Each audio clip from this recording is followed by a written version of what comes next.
a request for point of personal privilege. Mr. Berman? Mr. Berman, if you could raise your hand, please, so we'll give you permission to speak. Thank you. Go ahead, Barry. Thank you, Mr. Moderator, town meeting members, for this point of personal privilege. I, like probably many of you, had lots of deep reflections after the debate on Thursday regarding the use of tasers by the Reading Police Department. I thought about it all weekend. And I think that there were three things that came across to me that were clear and apparent. One is that there is a wellspring of trust in the community for the Reading Police Department. And the second was that the community did not want to condition funding for specific things that the department needed based on establishing an ad hoc committee. But also the third thing that was evident is that there are lots of questions involving a variety of issues of policing that came up during the debate that the community can have amazing benefit by establishing a dialogue with the police. I was prepared to actually enter an instructional motion that was going to be an amendment to Mr. Lippitt's instructional motion about having the select board establish a series of roundtable discussions to address things, not only just tasers, but dealing with mental health issues, training regimens, future budget needs and priorities. The moderator rightfully ruled that that was out of order because that instructional motion was not going, that was not submitted in time. I wanted to use this point of personal privilege to urge the select board and urge all of you to contact the select board to start immediately to enter into, to set up these roundtable discussions with the police department so people can come and ask questions, establish that dialogue, build trust, because there's nothing more important between a police department and the community than trust. I have full confidence that the chief and his command staff will be there. They did an exemplary job of answering all the questions, but there's still more questions. And I think the select board is the right body to start moving those conversations forward. So thank you, Mr. Moderator. I hope that the select board is able to take that up soon. Thank you. Thank you. Now, would you please join me in the Pledge of Allegiance? I pledge allegiance to the flag of the United States of America and to the republic for which it stands, one nation, under God, indivisible, with liberty and justice for all. Thank you.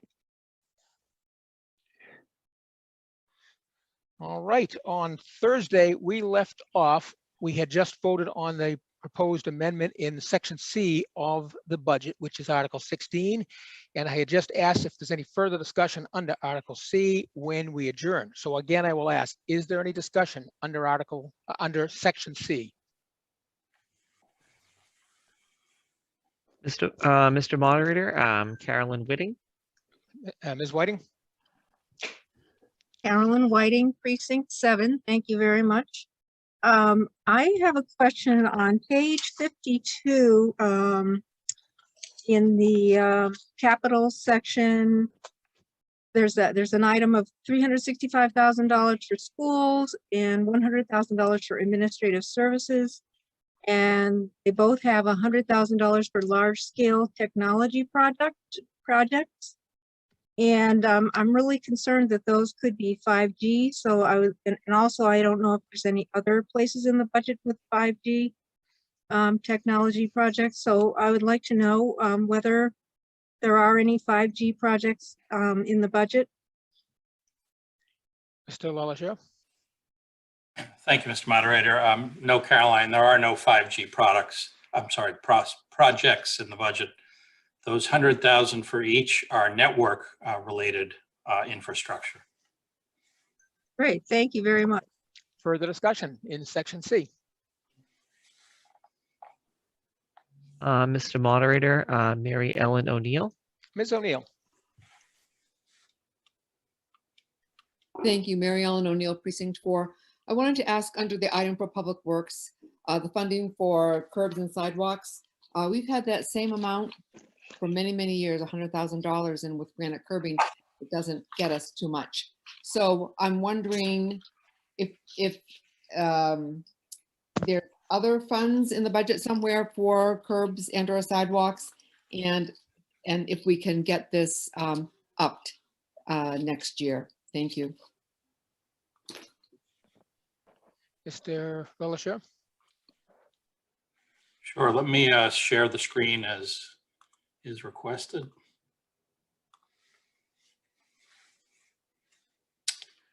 So Mary Ellen is talking about a subset of this line right here. Let me do this. 200,000 for skim coating, seal crack, road repairs, and sidewalk repairs. Mary Ellen, there is a smaller amount in the operating budget of DPW to do smaller projects. This is generally aimed at larger projects, but it's probably on the order of 25 to 50,000 in total. So it's not a huge change. When large-scale sidewalk repairs are requested, then that comes under a separate request, or a road project that comes under separate request. These are sort of annual maintenance, if you will. Are you all set, Ms. O'Neill? Okay, is Well, there I- further? may- Oh, I'm sorry, go ahead. Oh, do you mind if I just ask a No, quick Sure, follow-up? sure, go ahead.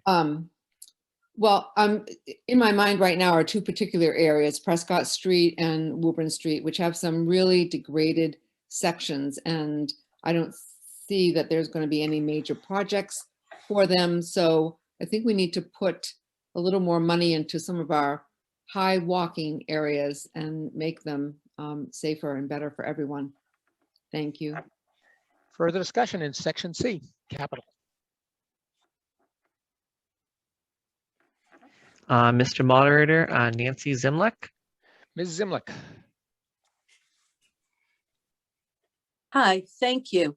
Nancy Zimlack, Precinct 5. I have a question in the capital budget under public services.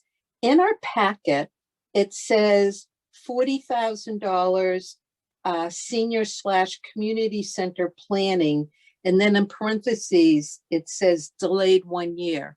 I just noticed on the slide, though, it doesn't say that. So can you explain that? Thanks. Mr. Relisher? Thank you, Mr. Moderator. Nancy, that footnote is just reflecting that the 40,000 was for the current year originally, but last June it was delayed 1 year to next year. So now we're asking for it now for next year. Great. Thank you. Thank you very much. Thank you. Thank you. Further discussion in section C. Mr. Moderator, Stephen Cool. Mr. Cool? Oh. I could just barely hear you. Is anybody else? having that Yeah, trouble? we can. Stephen, are you able to either adjust your mic or move closer to the computer? Can't hear him.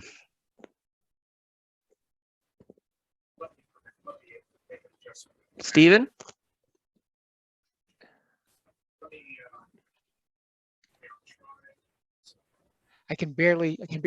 Stephen, I can barely hear you. It's almost like just a little noise. I can't understand anything you're saying.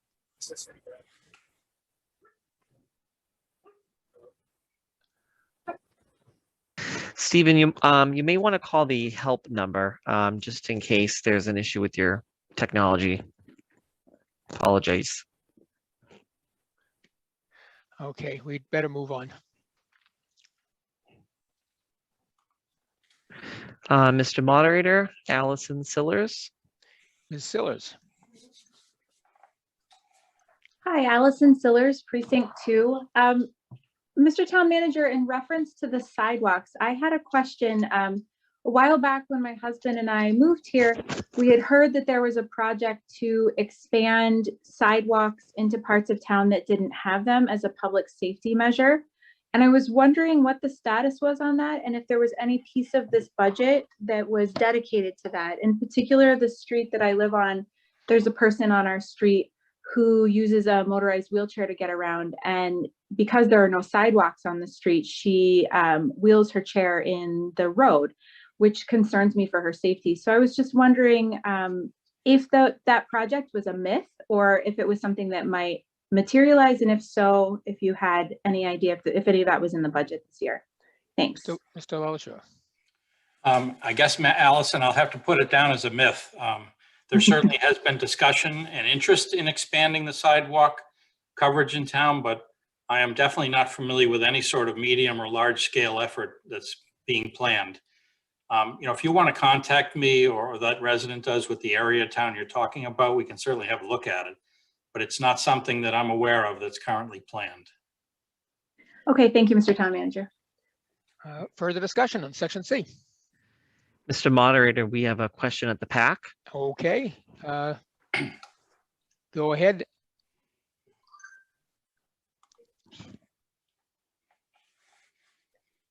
I think the PAC has to unmute their mic. Can the PAC unmute the mic? Oh, there it is. It's all set. Try again.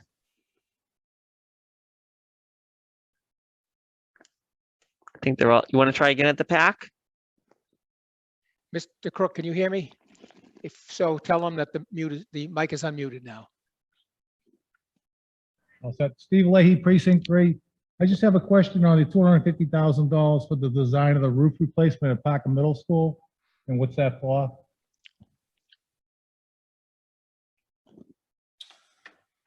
Steve, there's a $250,000 line item for that, not $450,000, unless I misheard you.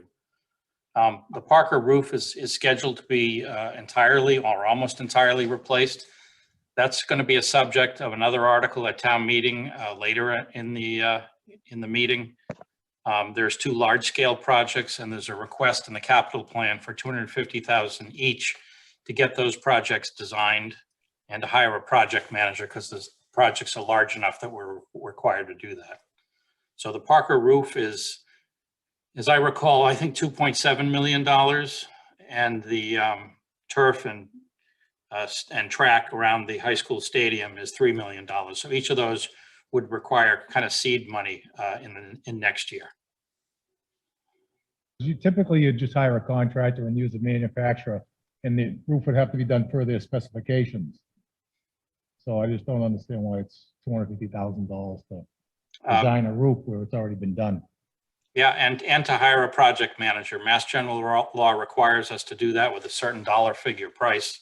We're not allowed to have staff supervise it. So it's both pieces. Okay, so it's for the design and the salary of a project manager. That's correct. And I would suppose a project like this probably lasts 3-4 months. You try to get it done in the summer. And it's just for clarity, it's scheduled for the summer a year from now, not this coming summer. So this is all planning stage work. Okay, further discussion. Section C. Yes. Stephen Herrick, Mr. Moderator. Mr. Herrick.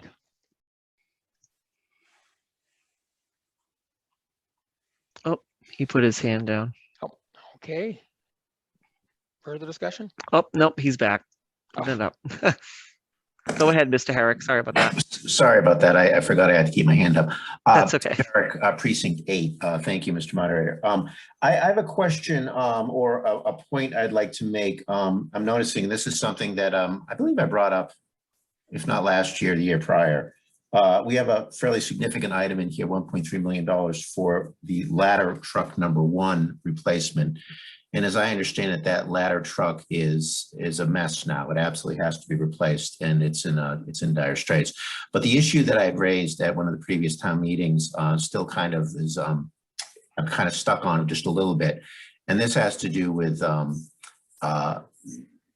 trying to offload some of the heavy lifting that's done by our very, very expensive equipment. We're buying a ladder truck this year, and I think it's that we have to do this for the town safety.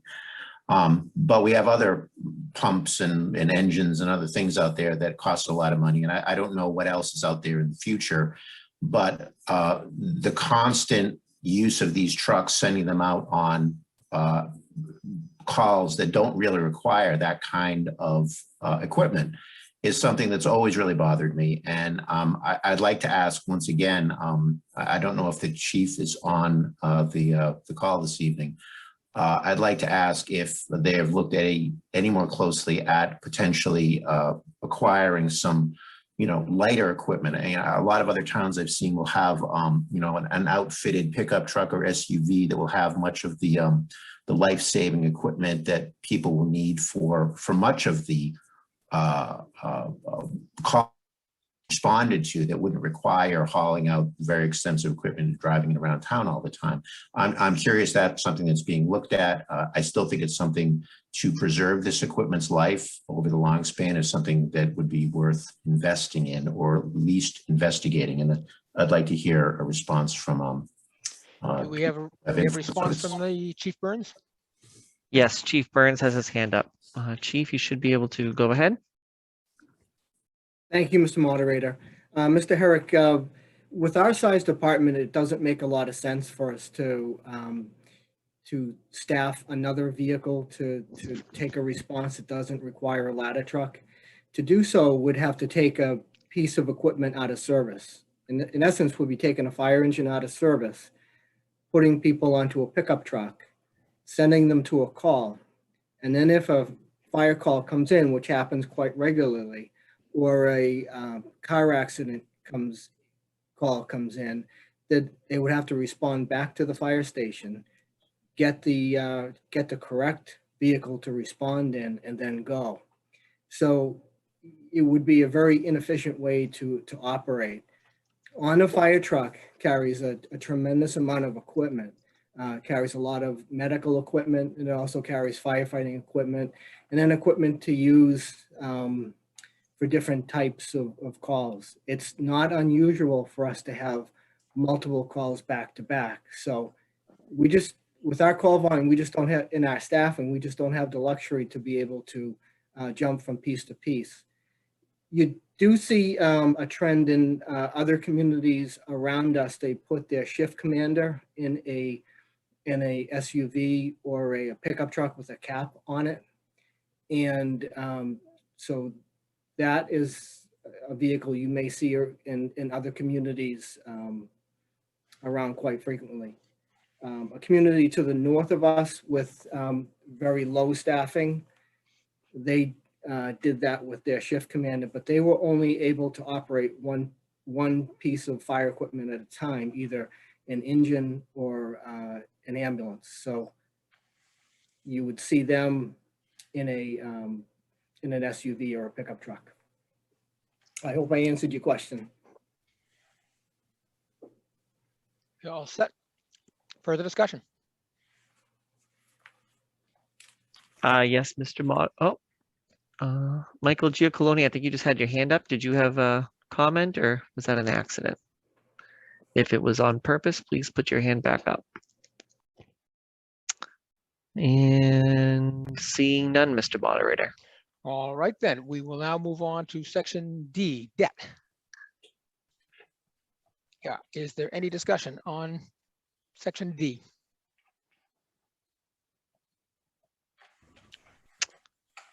I am seeing none, Mr. Moderator. None appearing. We will move on to section E, which is vocational education. Is there any discussion?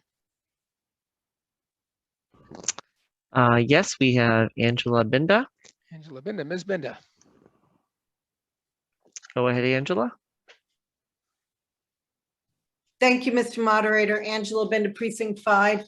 Just a question, is it possible to share the screen when we're going through this so that it's available to all town meeting members? Mr. Lalashore, can we do that? Great. Thank you. Thank you. Further discussion on section E. Oh, Mr. Cool, can you put your hand back up if you had a question there? Sorry about that. All right, Mr. Moderator, Stephen Cool. Mr. Cool.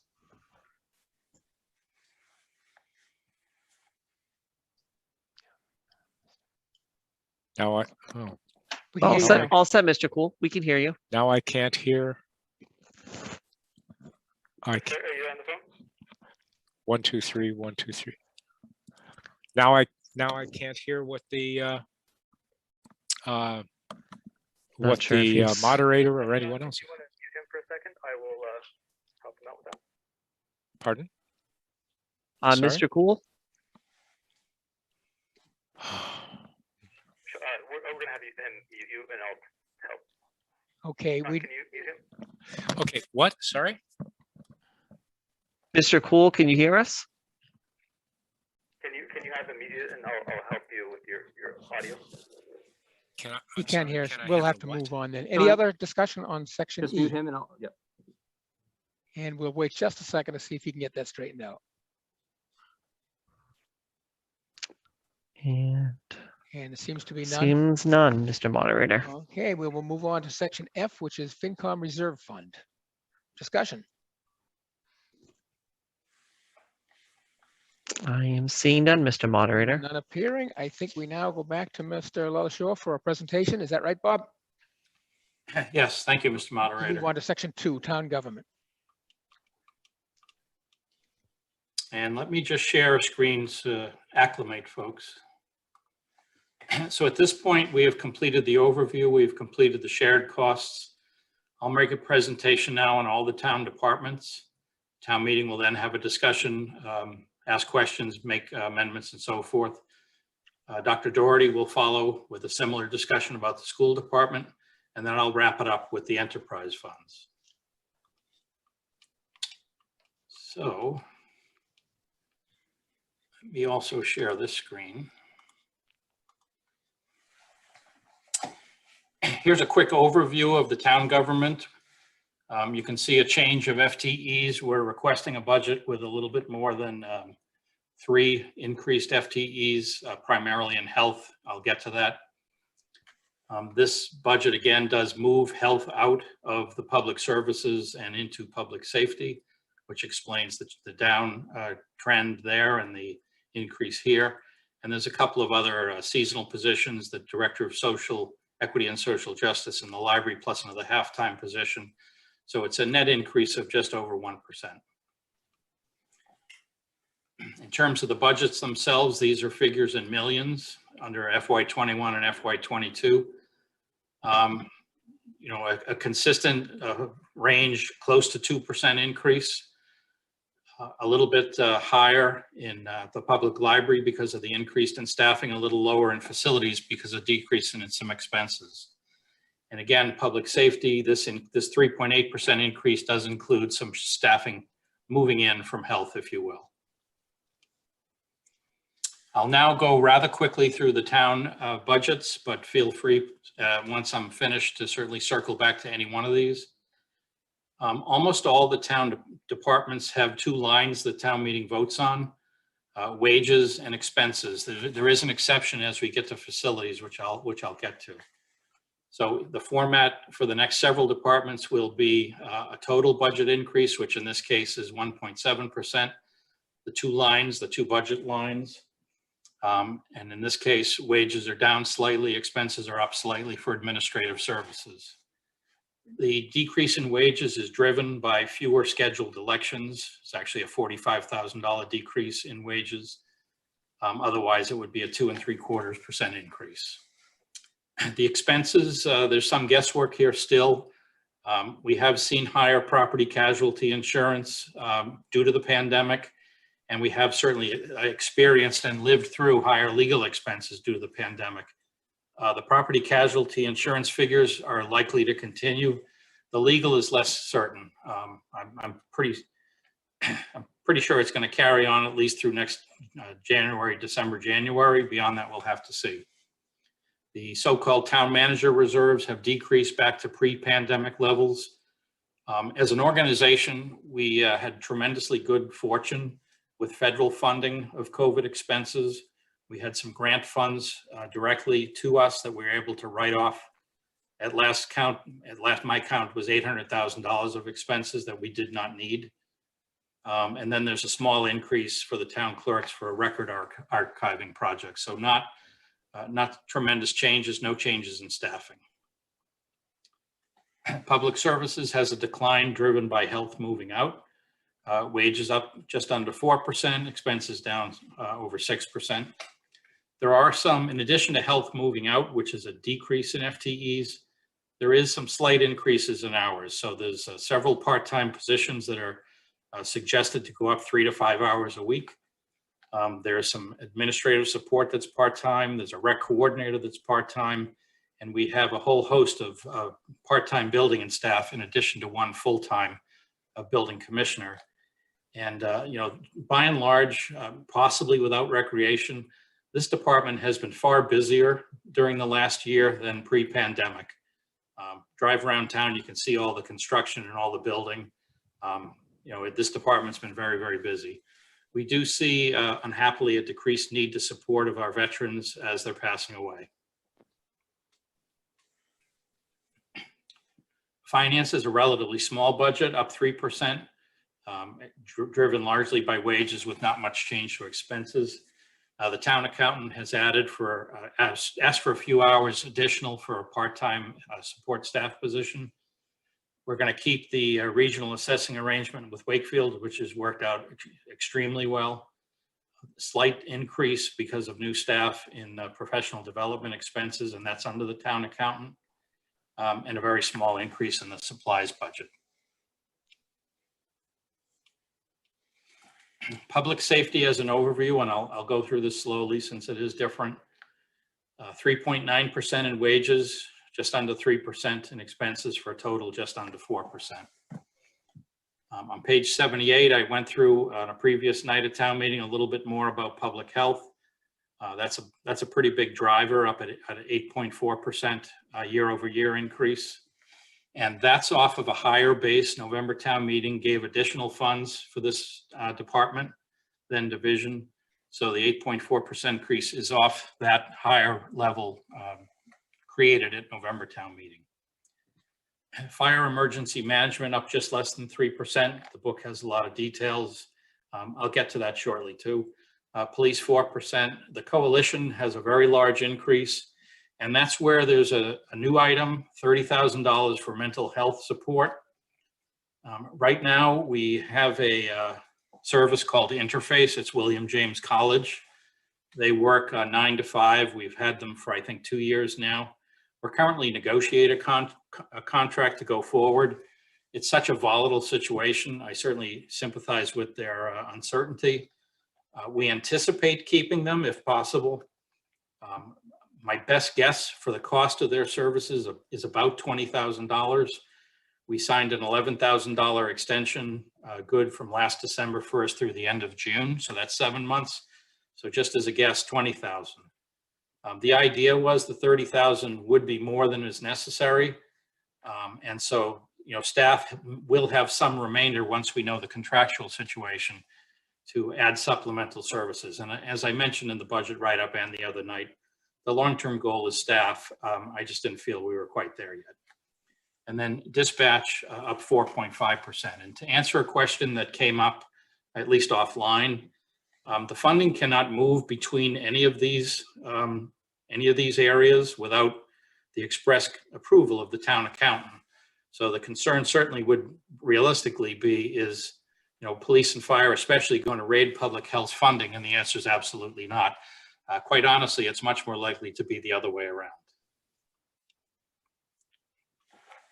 Again, to circle back to public health, new position, new department head, public health director. We have a plan and a proposal for continued hours for our interim health director, who's done a phenomenal job for us. And we're very happy he will stay for a while. And then since we don't have a new public health director, I just created a budget that would be flexible. I put placeholders in, and I admit that. We have more hours available for public health nurses and health inspectors, and it's really going to be up to the public health director to determine how to spend those extra wages. And it could even be something other than a public health nurse and a health inspector. That's just the personnel we have now. We have currently 2 public health nurses part-time. We have 1 full-time inspector and 1 part-time health inspector. And again, the budget for health has just about doubled in a short amount of time because we added funds last year.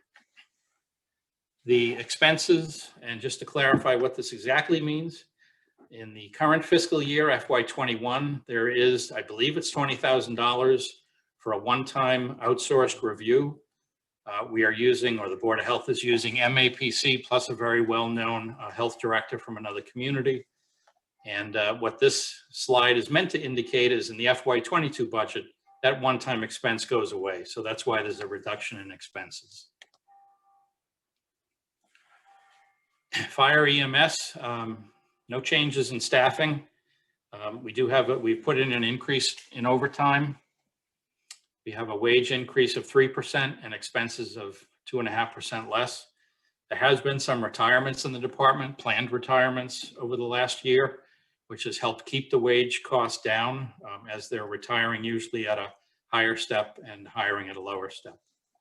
There's a request for more uniform clothing because, for instance, there are 3 new firefighters as a result of those retirements. There's also a request to increase ALS medical supplies, and then supplies and equipment is reduced because we had extra funding in FY21 to specifically match a grant. I think it was just under $10,000, and that's not needed next year. So it's been an extremely busy department. I'm proud and thankful for all the departments, but if I had to have a list, this one goes near the top. Police wages again up 4%, expenses closer to flat. There's no change in staffing levels. The reason wages are up a little bit higher is, first of all, there was less retirements. But more importantly, the chief has requested, and I have agreed, and FinCom has agreed so far, to add a sergeant position from the patrol ranks. So the amount of personnel is unchanged, but there will be 1 less patrol officer and 1 more sergeant, which does cost a little bit of money. And that's in response to the police reform. This position is expected to work very closely with the Library Director of Equity and Social Justice, and essentially will be a focal point for these issues for the department. Not to say the responsibility isn't spread out in many other places, but police reform is still a gray area. There is still different committees and commissions studying what the Massachusetts bill does and doesn't say. I'd be thrilled to know what they conclude as soon as possible, but we will clearly need a full-time person to handle this issue and the changes that are proposed. And this person will have a strong influence on what training is required and requested. There's also some additional funding for parking enforcement and animal control, two very different things, but previously done by the same person. That will change. We are discussing regionalizing animal control with yet a 3rd set of communities. The first 2 have not worked out over the years, so it's almost a running joke at this point. But you know, there is a community to our east that seems interested, and I'm talking to them tomorrow. For expenses, again, professional development expenses are increased to respond to the new requirements of police reform, even though we don't currently know what they are. As the chief and deputy chief mentioned at the last meeting, the police department has achieved and maintained the highest level of accreditation in Massachusetts. And the Mass Accreditation Commission that handed that out to Reading is reviewing police reform legislation. I would expect that we would follow their lead because I expect that we're going to want to continue to be accredited, you know, but that's an open discussion for the future. For the coalition, again, no change in staffing. I had mentioned the other night, we would like to add a civilian position. Last year, I thought we'd add it this year. This year, I'm hoping we add it next year. The mental health demand on the department now is enormous. I don't know what the run rate will be, you know, post-pandemic. I don't know what the run rate will be. I don't think anyone knows. So that was one of the reasons why we wanted to continue the outsourced service. It is only a 9 to 5, Monday to Friday service, so it's not as ideal as having our own employee that could go out with the police officers on a call, but it's the best we can do, I think, for right now. And again, I already mentioned the coalition funding. We had hoped that the outsourced service would be available on wider hours, but I'm not sure. It's not looking like that right now. And to be fair, it's a college, it's using graduate students, so we can't expect them to be the same, you know, as a staff position. Dispatch, the glue that holds the public safety operation together. Wages up 3%, expenses up a little bit more. There is a grant that we get every year that's increased a little bit, so that's offset what would be otherwise slightly higher wage costs. And just like everyone, they're also going to use more professional development expenses, partly police reform, partly technology needed. So, public safety has certainly stepped to the front over the last year, and I'm very appreciative. For public works, a smaller increase, just 2.5%. There's a few different pieces to public works. There is the line item as a department, and then there's some other line items that follow. But K91, wages up over 3%, expenses flat, K92. The full-time staff remains unchanged. We are proposing to add a little bit more to the seasonal staff. The trust fund continues to pay a portion of cemetery wages. I think it's $120,000. There is a slight increase needed for safety equipment and training, as OSHA has come up with some new regulations that began over a year ago. We've added some line painting funding. This time, we should be able to do the whole town in some of the high traffic areas twice. And for the second or third year in a row, we've tried to increase funding for shade trees. Some of the other lines in public works, snow and ice. I was a little concerned in the middle of April when I looked outside my window and saw it snowing. Thankfully, they did not need any more funds.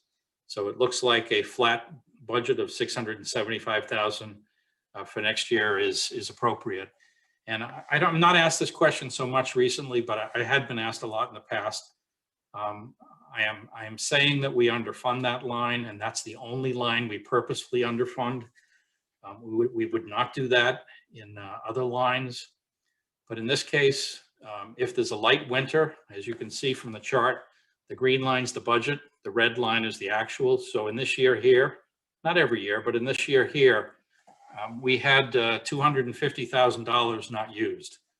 And that's with a conservative budget. If we were budgeting up at the average, you can see the amount of years that we would be under would be a lot more.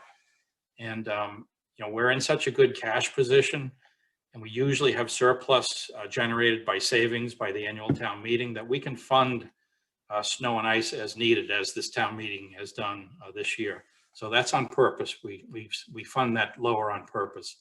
This is the only line item in Massachusetts that you can actually have a deficit at the end of the year and put it on the following year's budget or tax bill. The other two lines, street lighting and rubbish. Street lighting has been pretty dull, which is good. Rubbish, not so much. In November, we asked town meeting to increase that line. People staying home and working home created a lot more rubbish, and we're paying on volume. So although we have a 3% increase annually, when the volume changed significantly, then that does cause the base to change. So we're still seeing higher levels. Many of us believe this remote work at home is here to stay to some degree.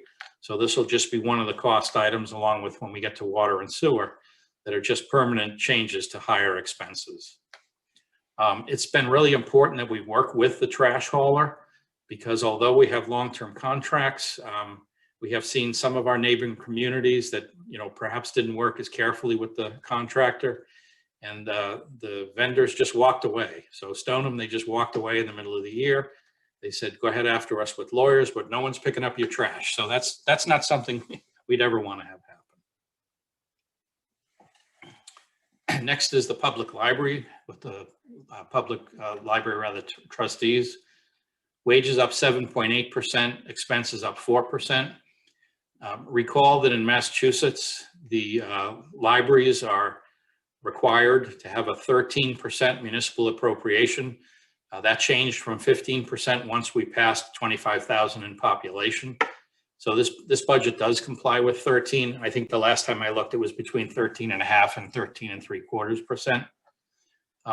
The new director of equity and social justice position, which is approximately $70,000, drives up that 7.8%, certainly. There is some changes in shift schedules, and there shouldn't be any need for overtime anymore.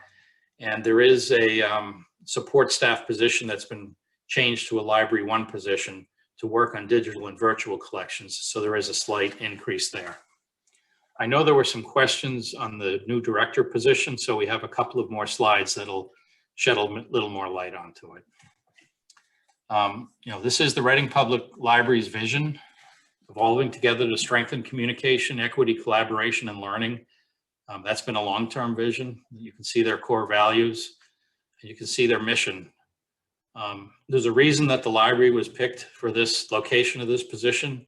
I had as much of a hand behind the scenes as anyone, certainly with the full express cooperation, which I greatly appreciate, of the library director and the trustees. This seemed like a good non-political way to put the position here. I guess we'll see. The Director of Equity and Social Justice is very much a new and developing position. So whatever I or others may say, for those of you that were around when the coalition was formed, our CASA, think back to those early days when there was a grant. The town applied for the grant, was successful, and we figured we better go hire a good person. Now, I wasn't directly involved, but my predecessor was. And the person shaped the job and shaped the work that followed. Respectfully, I expect that would probably happen here. There's probably been more time and effort spent on what this position should look like and what it should do than was done with the coalition 12 or 13 years ago, and that's fine. But it's really going to be up to the Director of Equity and Social Justice, as well as the Director of the library, as well as the library trustees, for how this will evolve. It's important to understand that it is a library position, but it's a resource for all of us. Town, school departments, civic organizations, and residents at large. There's a summary of essential functions. The library is currently running a series of programs interrupted by the pandemic of diversion, equity, and inclusion. I know many of the town department heads, if not all, have attended some of them, and they're pretty interesting. Again, the pandemic has shut down a lot of outreach and made it virtual, which is not as effective, but this position would certainly work to support other town departments and other town groups. As I mentioned, the police department has already created a position anticipating working with that. One would suppose there are grants available, and there'll be fiscal reporting that follow with that. And again, respectfully, the job description has been created, it's been modified. The planning table is pretty much empty. It's whatever this person will make of the job and whatever it is they choose to focus. There's been some questions raised about advisors to this, and that's a change that was made with our CASA. When our CASA was formed under the police department specifically, that was a requirement of the grant. There were, I want to say, almost 20 positions that were required by the grant. They were a condition. So the town manager, the police chief, the superintendent, and many other positions were required. We discussed at length what would happen when the grant went away, because it was a maximum of 10-year grant, two fives. And we discussed, what we would like to accomplish, and what was good and what was not good about the current form. And really, there was a lot of good. And some of these required functions or positions within the group were non-residents. So because they were not an open meeting law body, that was okay. They were formed under a federal grant. The meetings were not open. They were not open to the public unless the public wanted to request in advance. We had, the director of a sober house from one of the neighboring towns that was a regular attender. There were a lot of very personal stories told in these meetings, and I don't know that those stories would have been told if they were on TV. So it's worked out really, really well. It's very hard to prove statistically that any lives have been saved. The group was formed when 20 to 30-year-olds were honestly dying much too quickly from substance abuse. We'll never be able to show and prove that the group has saved lives, but we all believe it has. The Director of Equity and Social Justice, again, the opportunities in front of it, and a good person will make do, just like Erica has. Last but not least, our facilities department has 3 pieces. It has a core department that is both town and schools, and that's focused around things like capital and large-scale operating costs, such as energy. And then there's two smaller pieces. There's a town buildings budget and a school buildings budget. The core facilities are represented by line M91 and the town buildings are M92. And then school buildings are tucked into the school budget. So this is the department I mentioned that does not follow along with the wage and expense budget lines. There is a core facilities line and there's a town buildings line, and the town buildings budget, as you can see, is much smaller. No change in staffing levels either for the four core employees, or I should say 6, 7, and 4 town building employees. Overtime is cut back to pre-pandemic levels. It should be able to hold depending when the pandemic ends. Some pandemic expenses are not repeated, which again is a driving factor as to why some of the expenses are going down and why both of those budgets are showing decreases.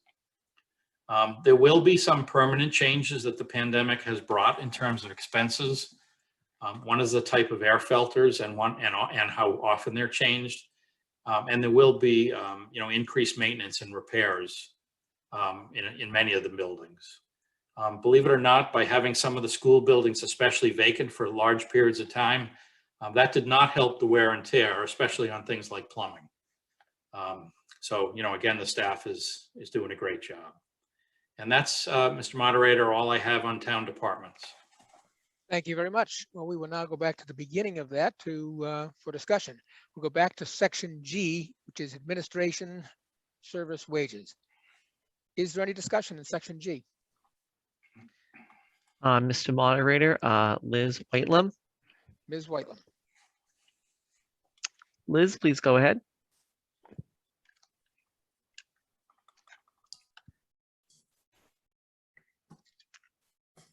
Liz?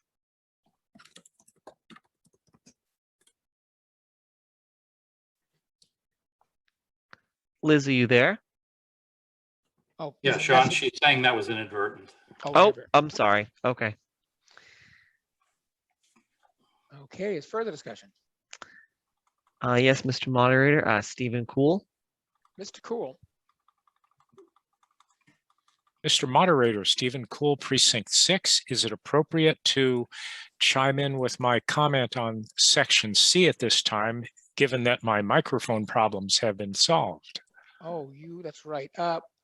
Yes, we will let you do that. We are done with section C, but you did try to get in, so go ahead. Yes, briefly.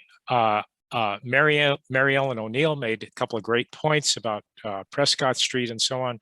Prospect Street has not been resurfaced in the over 40 years that I've lived here, to the best of my recollection, and that of the town engineer. He said he believes that is correct.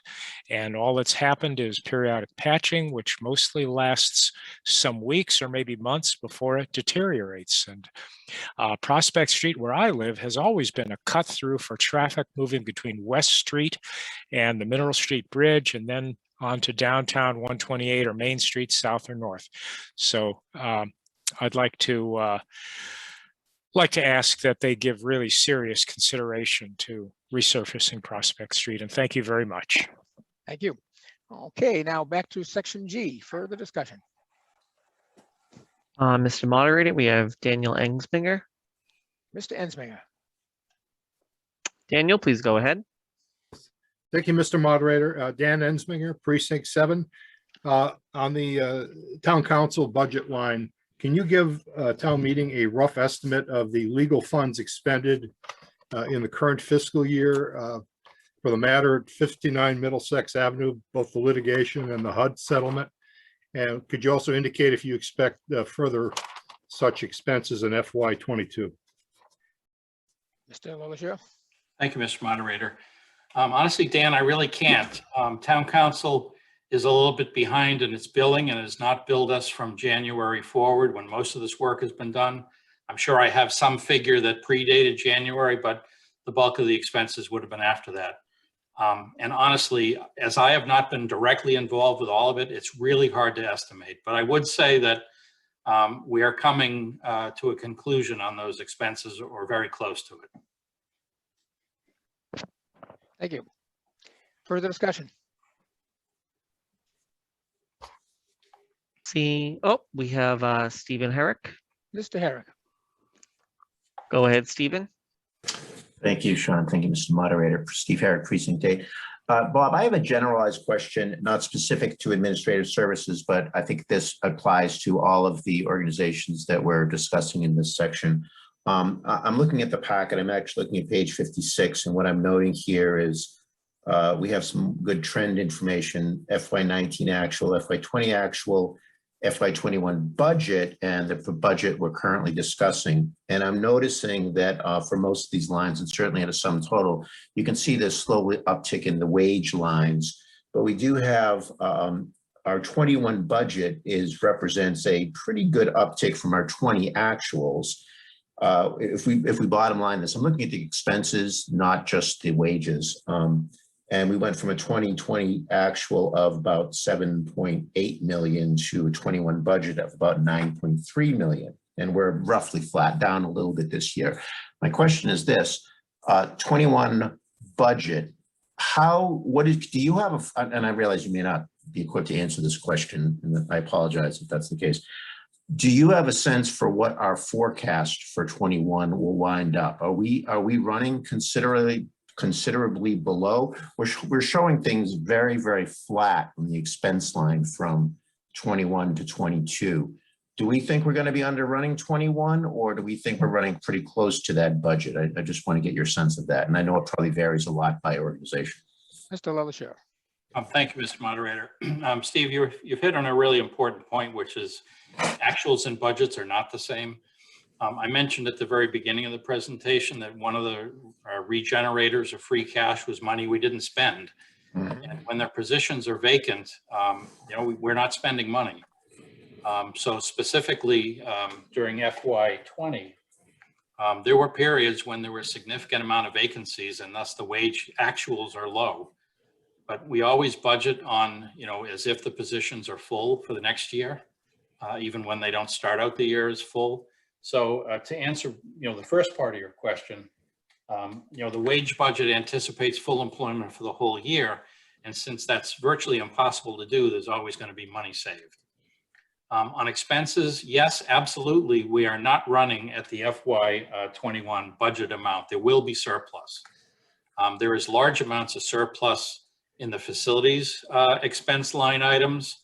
A lot of schools were offline, so the energy costs are very small compared to a typical year. Water and sewer costs are significantly lower, and repair costs are probably 50-50. Some of them are lower, some of them not. So the small increase in expenses budget does reflect the fact that the run rate for the current year is much lower. I don't really have an exact figure. Other departments, it varies, as you said. Public services, I know, has a good surplus, sadly, because of veterans expenses. There's just fewer veterans for expenditure on those. And then there's probably different stories for each department. I would say none quite as dramatic as facilities and maybe sadly as the public services ones. But the budget sort of is built from the ground up every year, not quite zero base, but about as close as we can come. And it anticipates if we're doing the full services for the full year, what would they cost? Knowing that even in the current year or past years, we have not been able to do that. I hope that answers the question, Steve. Yes, it does. Thank you, Bob. Thank you. Further discussion? I am seeing no other hands up, so none, Mr. Moderator. Okay, so we will now move on to section H, which is public service wages. Is there discussion on section H?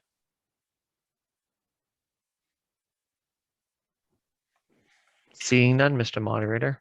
Not appearing, we will move on to section I, which is finance wages. Any discussion? See, oh, we have Angela Binda, Mr. Moderator. Ms. Binda. Angela, please go ahead. Angela Benda, Precinct 5.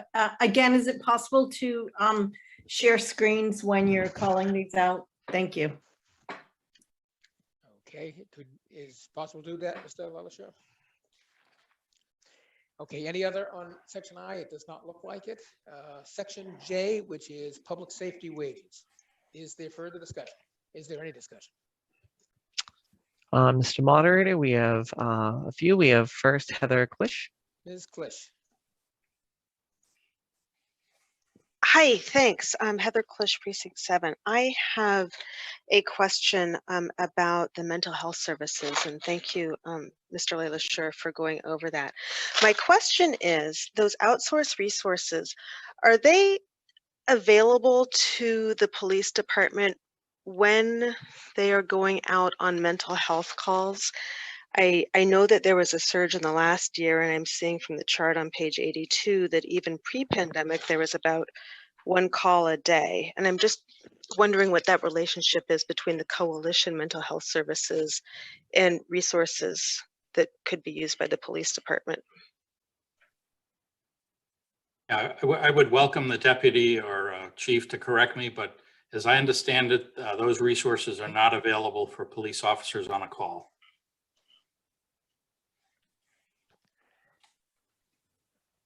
I've been told we're having trouble hearing the moderator. Is that still true? Can people hear me? Can people Good hear now. them? I can Okay. hear you. Okay, we just did some finagling here, so maybe we fixed it. Okay, where were we? All right, well, thank you for that clarification. Then. Okay, no problem. Okay, further discussion on this section. Section Mr. K. Moderator, we have John Sasso. Mr. Sasso. Thank you, Mr. Moderator. John Sasso, Precinct 2. I have a number of questions, but I just wanted to start, if I might, to mention, I hope members will have an opportunity to get to an instructional motion later this evening or next time, where I have actually talked about making an opportunity to do some more better planning and addressing some of the mental health and family support issues we have. So I have some very specific questions. Hopefully we can get these answered quickly. So I did hear the clarification that the $30,000 in the mental health budget line item was for this interface program.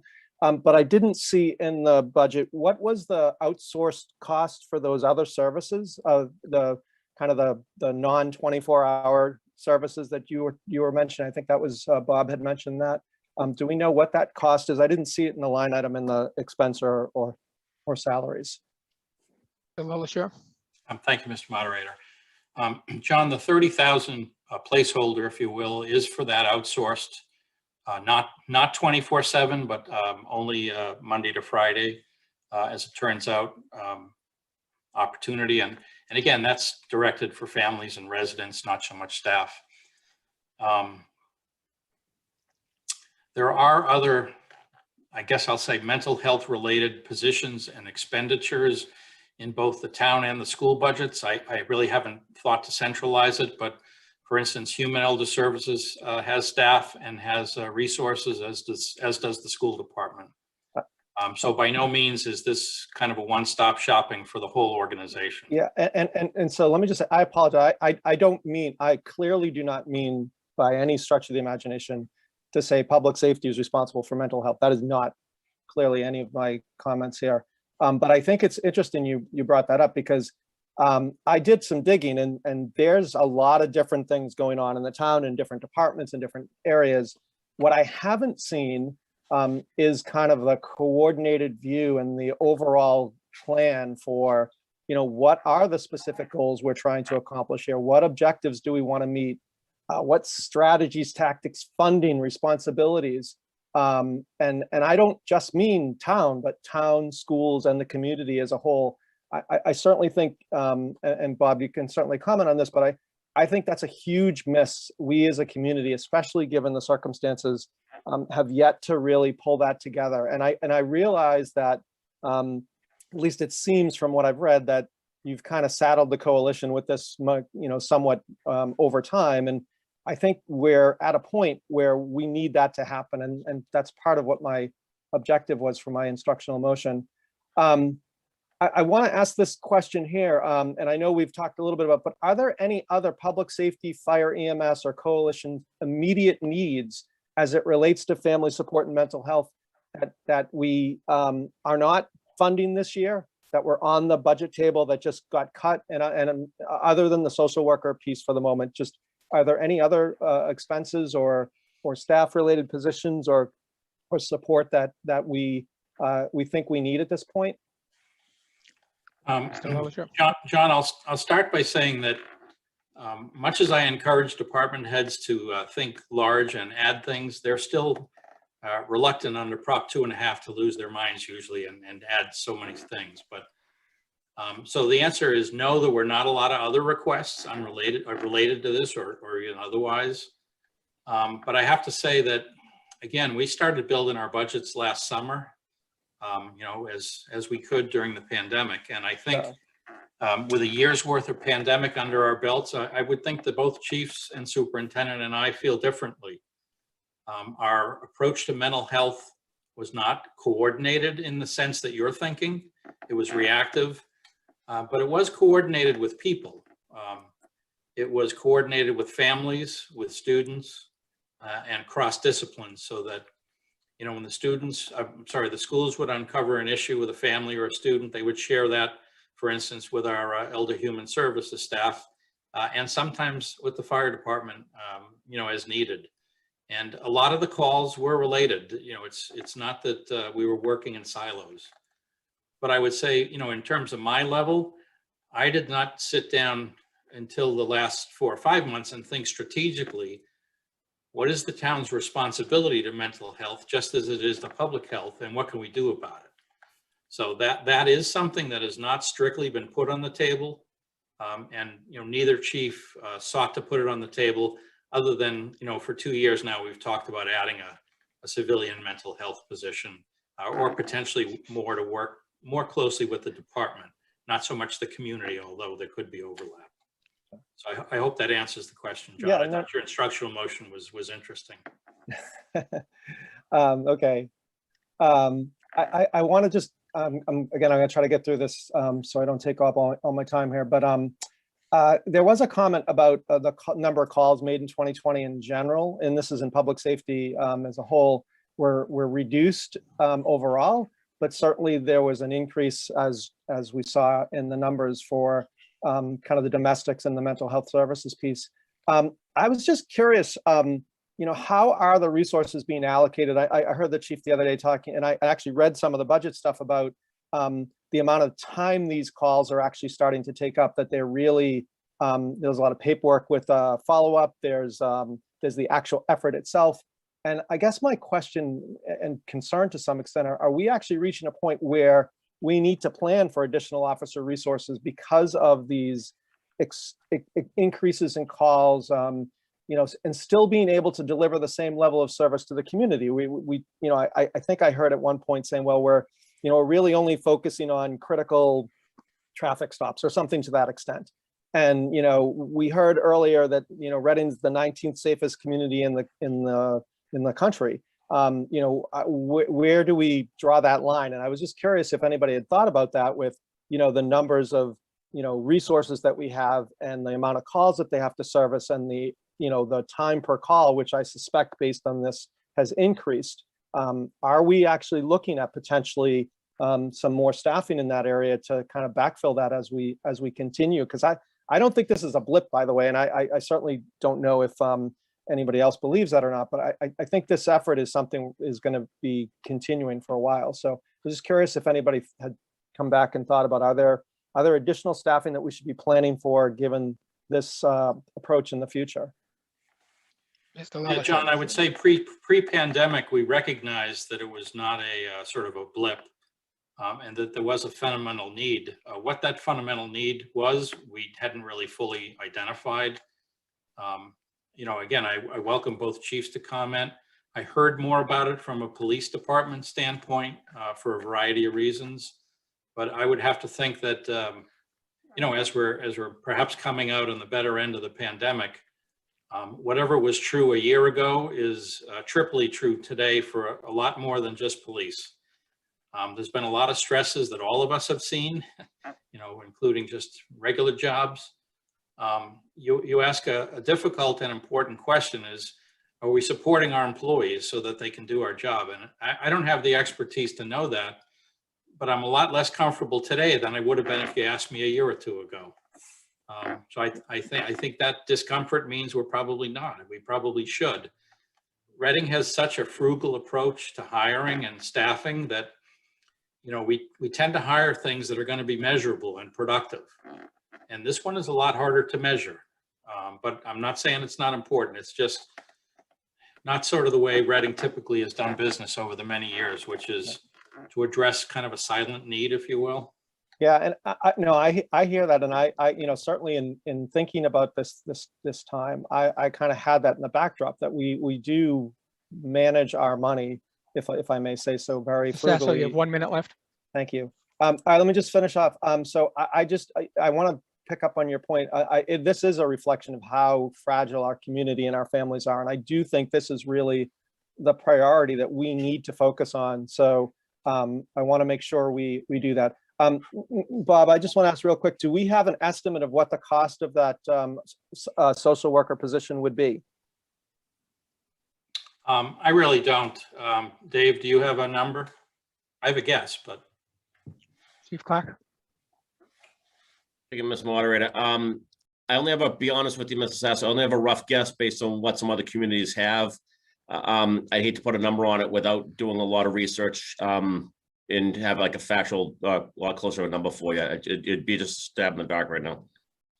Yeah, Mr. Moderator, I actually wanted to make a motion to add whatever that amount would be to the budget for a line item and remove the $30,000 of the mental health services and basically cover it with a full-time position.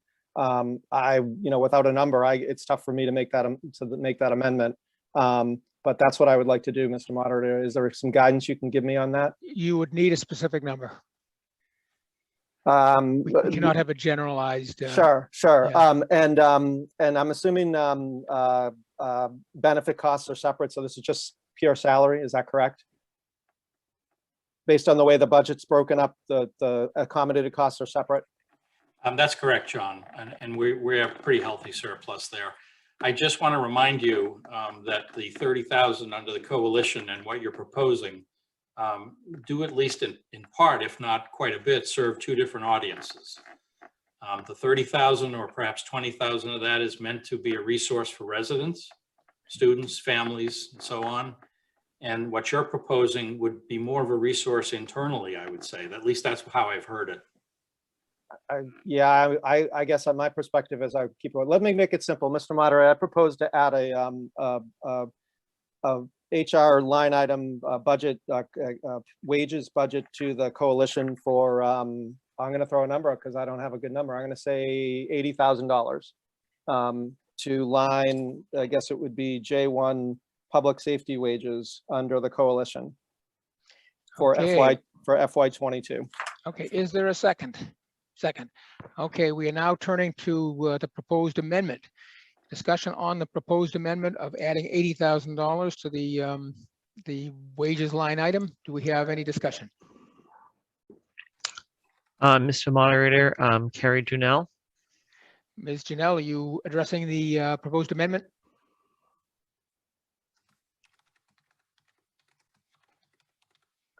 Carrie? No, my hand was raised for the public safety discussion. I would point out there was a question as to whether or not these should have been submitted earlier.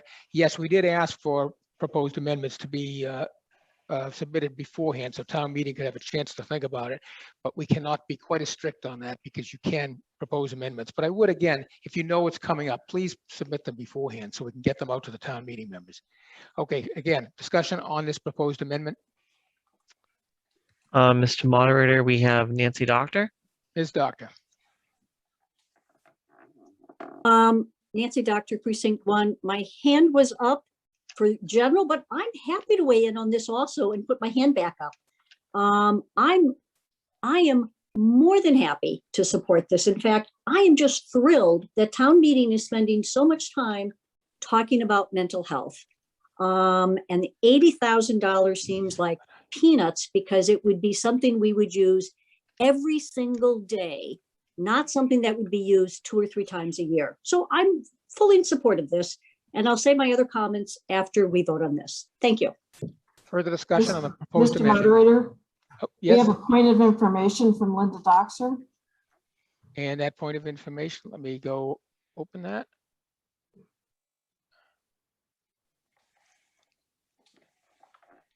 What is the point of information? I'm not getting it for some reason. I can allow Ms. Doxer to speak. Okay, Ms. Doxer, for some reason, I'm not seeing a chat, but go right ahead. No problem. Linda Snow Doxer, Precinct 1. I'm wondering if this amendment can dictate how the police or the coalition spend this money. If we vote on this amendment, does that dictate that that is exactly how this money will be spent, or will it go into their budget and then they ultimately will decide how it's spent? Do we have an answer on that? Yeah, I can respond to that. Technically, under the charter and under state law, the funds go to the wage lines. Now, you've in town meetings indicated coalition, but in truth, it's going into the public safety wage line. So in truth, I could do anything I wanted. I'm the one that's supposed to spend this money. I could direct either chief, the coalition, or the new health department to do anything that's legal. But as I've said in the past, I would pledge to town meeting that if town meeting is clear enough with an amendment to either add or subtract resources, I would abide by that. So I have a clear understanding that adding a mental health staff resource under the coalition is requested, and that's what will happen. Further discussion on the proposed amendment? Yep, Mr. Moderator, we have Ann Landry. Ms. Landry. Thank you, Mr. Moderator. I had my hand raised previously, although I think this could be relevant for town meeting's consideration of the amendment. I was hoping that I wanted to draw town meeting's attention to Elliott Emergency Services. The coalition presented to the select board, I think late last year, and provided an overview of a 24-hour, 365 days a year service that is available to residents to provide mobile psychiatric evaluation, crisis intervention, stabilization, and follow-up for those in acute psychiatric distress. If anyone is experiencing an emergency, they can call 1-800-988-1111. I do recall from Erica's presentation that it could take a couple hours for help to arrive should you call that number.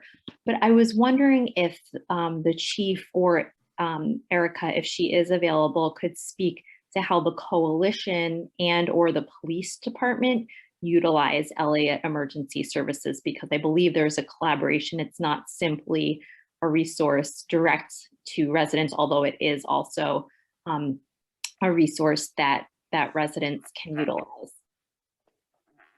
Do we have a response from either Mr. Chief Clark? Thank you, Ms. Moderator. Erica can speak far better than I can about this. She's not here tonight, but the Elliott Services is still needed for referrals. It does follow up, and it would still be needed and still used as for follow-up for families, schools, everything across the town. We all work in collaboration on everything now as it is, crisis intervention, help and assistance. So the Elliott Service will still be needed. It just, the council would give us, if again, without going into talking to other agencies how they use it, it'd be almost two separate things. Both would still be needed, but we need to, the council, the mental health council could help us more sometimes on an immediate call, depending on what the situation is. Again, the scene's not safe. We're not bringing a counselor into the scene. But this could be help us with some follow-up as well as with Elliott, but everything would probably still go through Elliott Services because the person would most likely be coordinating with them. Thank you, Chief. I think I could use some clarification on the amendment, whether it's intended, whether the funding is intended for residents to utilize, or the position would serve residents directly on an appointment basis, or if this is a service that the police department would call upon in making emergency mental health crisis calls, or if it would be flexible. I just am trying to understand where this, what this person would be doing. 'cause surely there's a need in both places, but it wasn't clear to me. Chief Clark? Yes, Mr. Ryder, thank you. Honestly, Ian, whatever this person can do to help, no matter what's going on, I think we'd adapt and adjust to whatever the need is. It's interface for, like we talked about before, is just for referral services. This person would be to help meet with people, give options, do follow up across the town. Maybe if we're on a call, if they can help the schools, we'd have them assist the schools. The fire department needs help, they'd help the fire department. If Elder Human Services came to us, or Kevin Bowmill from the Veterans Group came to us, it would be town-wide is how I envision it, because this would be a town position. And working in collaboration with the coalition, with the police, all public safety, public health, whatever's needed. So it's almost like it would be a full service for the town. I don't know if I'm confusing more, and I apologize. I just wasn't clear if this person would be going along on police calls or would be a resource otherwise, or it sounds like all of the above. It's all the above, and yes, we'd have them right around the police officers when we can, when they're not doing follow-ups and everything. But realistically, calls for service don't come in Monday through Friday, 9 to 5. Right. We deal with them at midnight. We're dealing with them at 3 o'clock in the morning, Saturday, Sundays, holidays. So the main role would probably follow up. But yes, I would like this person to go out with the officers when they can. But again, just to make it clear, if the scene's not safe, I could not have this person going on the scene until the scene is established safe. Then they could help us. It's kind of how I envision it. Okay, thank you, Chief. Further discussion on the proposed amendment? Mr. Moderator, there's a point of information in the chat. And that point of information is on the salary of social worker on the school side is comparative wage. I'm not exactly sure what person is asking. Is it you are looking for what the social worker on the school side is paid? I can allow Ms. Downing to speak. Yes. Go ahead, Mary Ann. Hi, thank you. Yes, I'm sorry. I wanted to just provide some information to great. Okay. give some color to the proposed amount that Mr. Sasso had. While you were doing this, I've gone and looked in Munis in the past, the current fiscal year budget and the past few years' budgets. So I've seen a range for a school social worker, and mind you, this is just a position working the 10 months of the school year during school hours, I presume, for $63K to $68K. So if you take the higher end of that number and then make it, divide by 0.8 to have it be for a few more months, it comes out to $85K. Again, that's not a 24/7 position or even a position on weekends, but I just wanted town meeting to understand that the schools are paying, around 63 to 65K for a 10-month position for just the school hours. So Mr.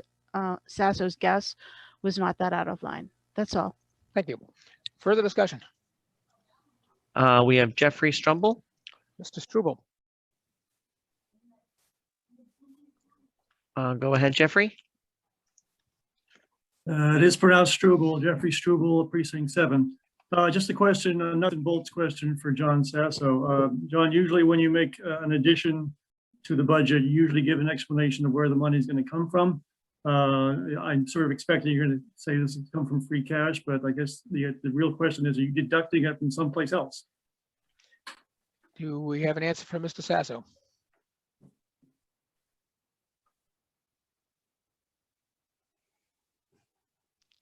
Thank you, Mr. Moderator. John Sasso, Precinct 2. Mr. Struble, thank you very much.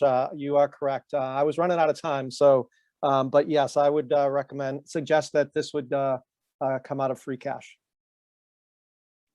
Thank you. Further discussion on the proposed amendment?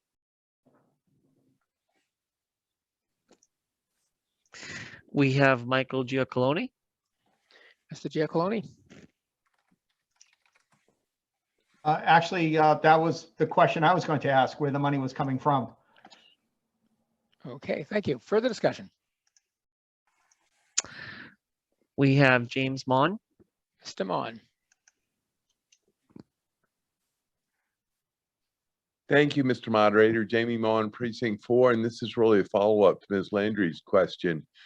Who would write the job description for this position? And who would this position report to? Do we have an answer? Yeah, that would be done, a collaboration between police, but primarily with our HR staff would work on a job description. And I would presume it would report to Erica in the coalition, but that's up to the police department. Further discussion on the proposed amendment? We have Marcel Dubois. Mr. Dubois. Thank you, Mr. Moderator. Marcel Dubois, Precinct 7. I just wanted to request a roll call vote when we vote on this amendment. Okay, when the time comes, I will see if we have the 20 people. Thank you. Thank you. Further discussion on the proposed amendment? We have Andrew Friedman. Mr. Friedman. Thank you, Mr. Moderator. Andy Friedman, Precinct 4. Question for the town manager regarding following up on the previous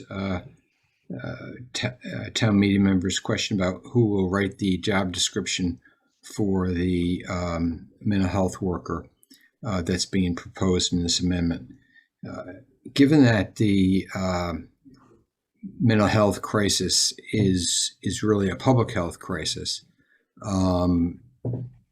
do you think that it would be appropriate to have the Board of Health and the Health Department weigh in on the job description for this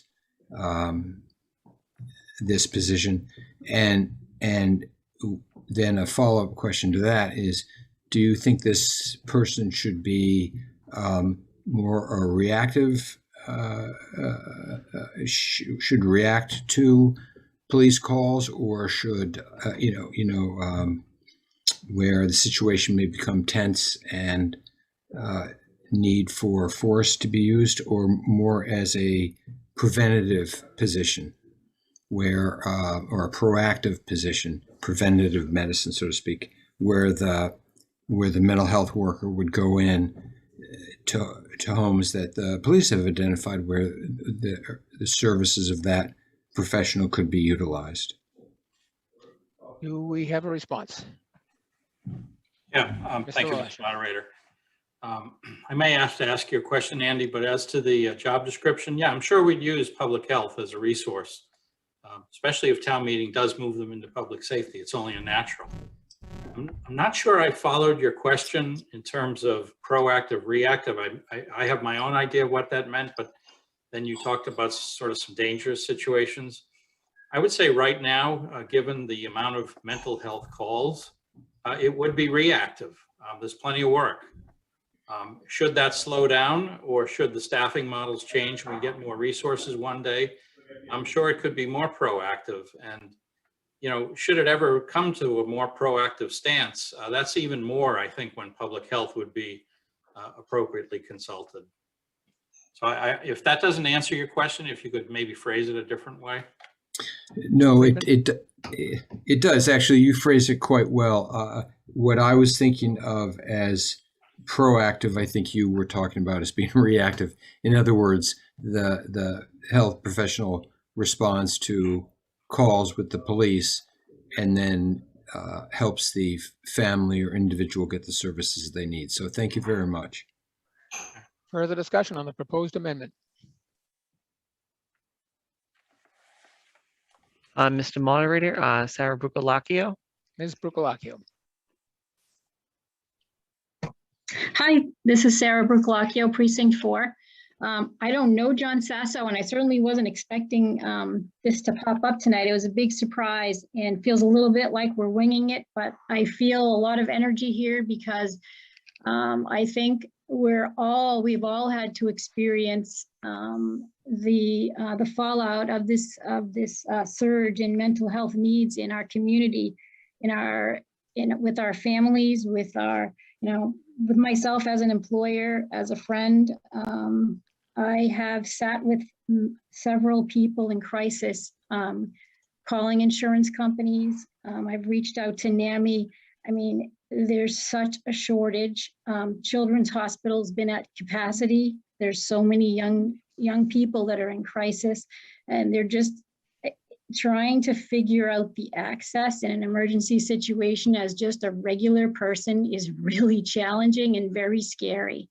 So I put my faith in the town manager, the police department. I don't know you, John Sasso, but sounds like you know something about this. And I think this is something that that if we can make this happen, we need to make it happen, because we need to do something, because sometimes it just feels like it's just getting towards a very scary situation. So that's all I want to say. Further discussion? Mr. Moderator, we have Barry Berman. Mr. Berman. Thank you, Mr. Moderator. Barry Berman, Precinct 4. I was incredibly excited to read when I got my packet, John Sasso's instructional motion, basically having the select board appoint an advisory committee to address the issues of mental health support in town. And I was going to wholeheartedly endorse that. I think that's probably as sort of a mode of operation, probably the first way to go. I mean, we've got multiple questions about how this would work, who would house it, who would write the description. I think similarly to the social justice position, where a group worked together for well over a year to go through these questions, figure out a response, figure out a Reading way to deal with this issue. I think it would be wise to have work on Mr. Sasso's motion, appoint a committee, work on these things, and the end point could be 1, maybe 2 staff positions with job descriptions. So while I'm incredibly supportive and feel a lot of empathy and sympathy for what's going on in town, I just think it's too soon to just put a number in the budget without sort of doing the grind work first. So I'm going to vote against the amendment, not because I don't think we need it. We probably do. I just want to see a little bit more work done first. And then I'd be wholeheartedly support what a committee puts together in next fiscal year. Thank you. Thank you. Further discussion on the proposed amendment? Mr. Moderator, we have Karen Janowski. Ms. Janowski. Thank you, Mr. Moderator. Karen Janowski, Precinct 2.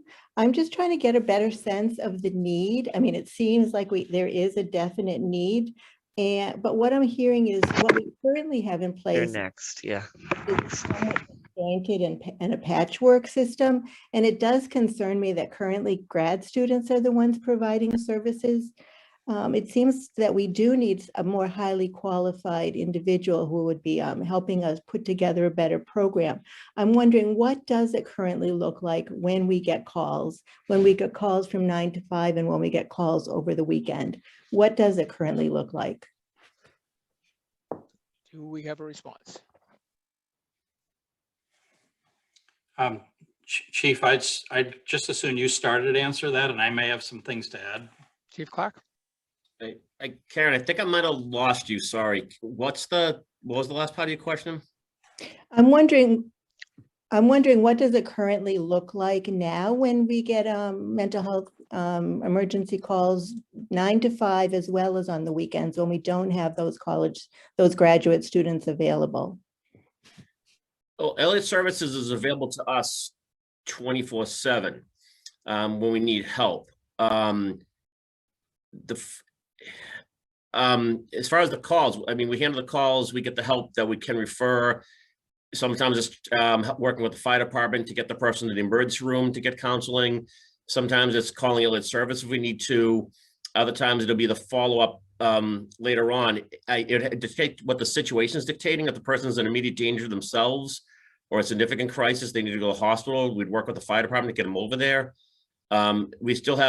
We can call Elliott Services, like I said, 24/7. The call dictates what we need to do and what services we need and what the family's looking to do. Did that help out at all, or?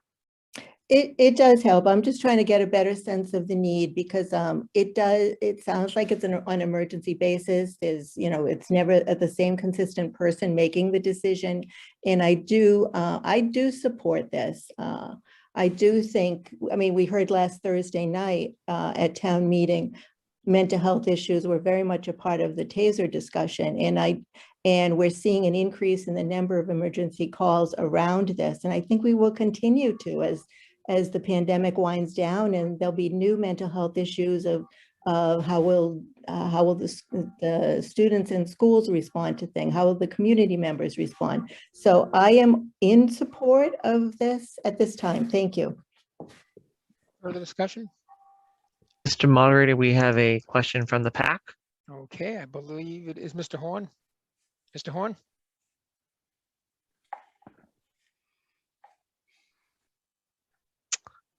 PAC, I think, needs to unmute their mic. There we go. You're unmuted now. I am, okay, there we go. So yeah, I had two questions and one, Just sorry, take your Bernie name and Warren, precinct. thank you, Yeah, Mr. Moderator from Thank you. precinct 1. Two questions and then a third one came from the PAC here. The one that came from the PAC is it possible for the town to fund a permanent position each year from free cash? That's the first question. The second question is, in the case of Massachusetts, I believe that every resident must have health insurance coverage here in the state. And therefore, it would seem that an elderly person, someone suffering from substance abuse that comes through the police department and so forth would have a primary care physician and or already have some care at their disposal. So it's not clear to me how the town getting into this business would interplay with those. And then thirdly, on the case of the elder services, it sounds like we already have 24/7 coverage there.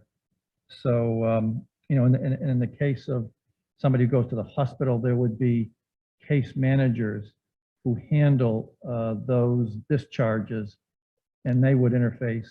So I guess that's a question. And of course, we've got the questions on legal risk. If a town employee gives advice that's contrary to what the mental health professional who may be treating an individual is already giving, and what medicines they might be under, HIPAA and so forth. I guess those are the questions. How would that actually work? And then that's the first general question. The second question is, if we cross-reference, maybe the town manager can cross-reference for us the amount of money that we already spend across the town on mental health professionals, that would just be helpful. Thanks. Do we have a response from Mr. Malesha?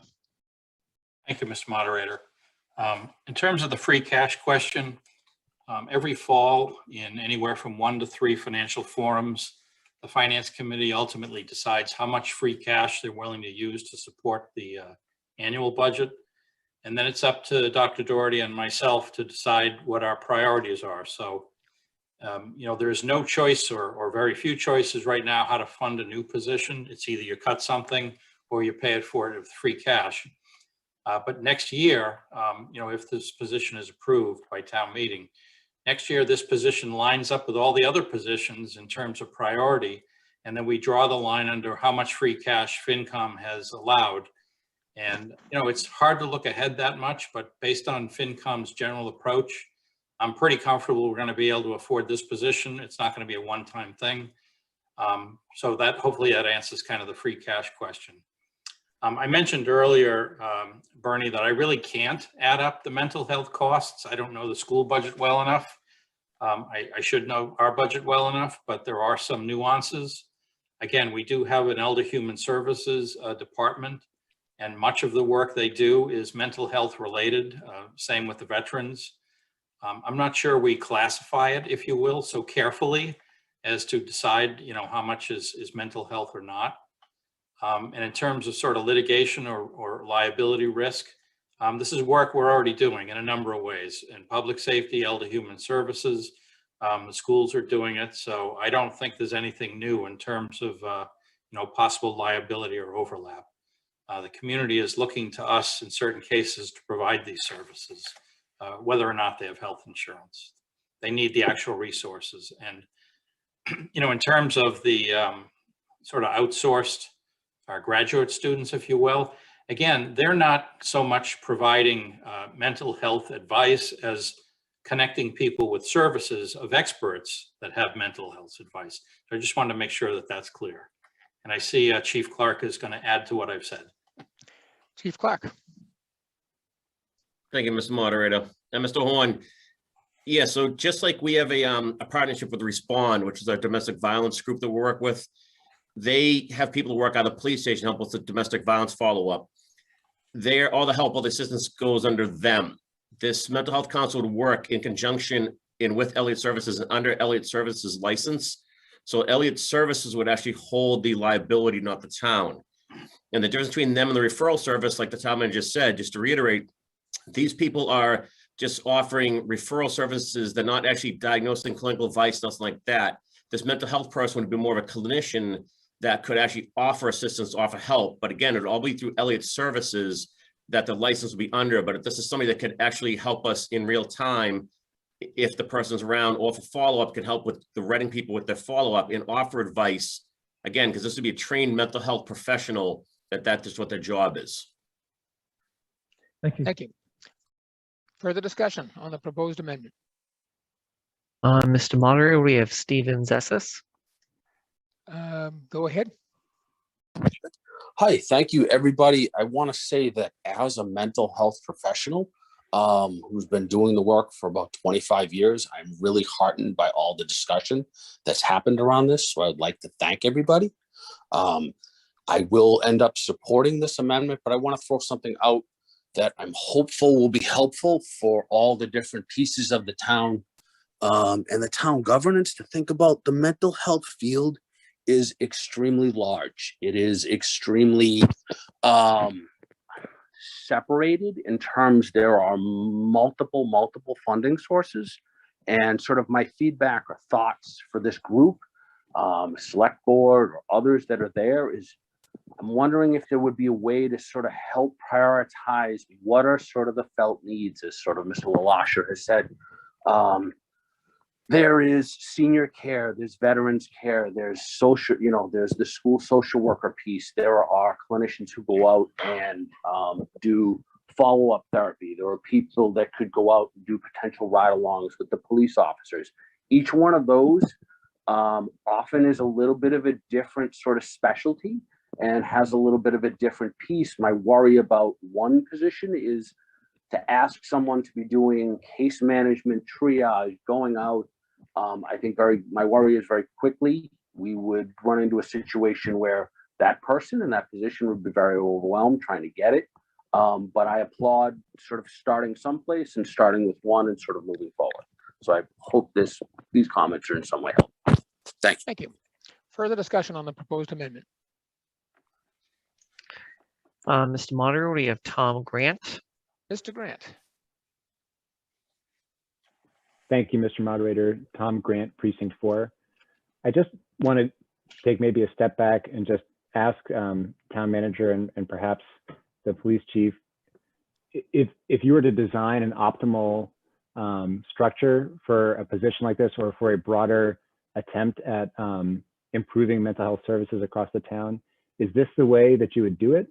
Would you have a preferred approach to solving this that's different from the amendment?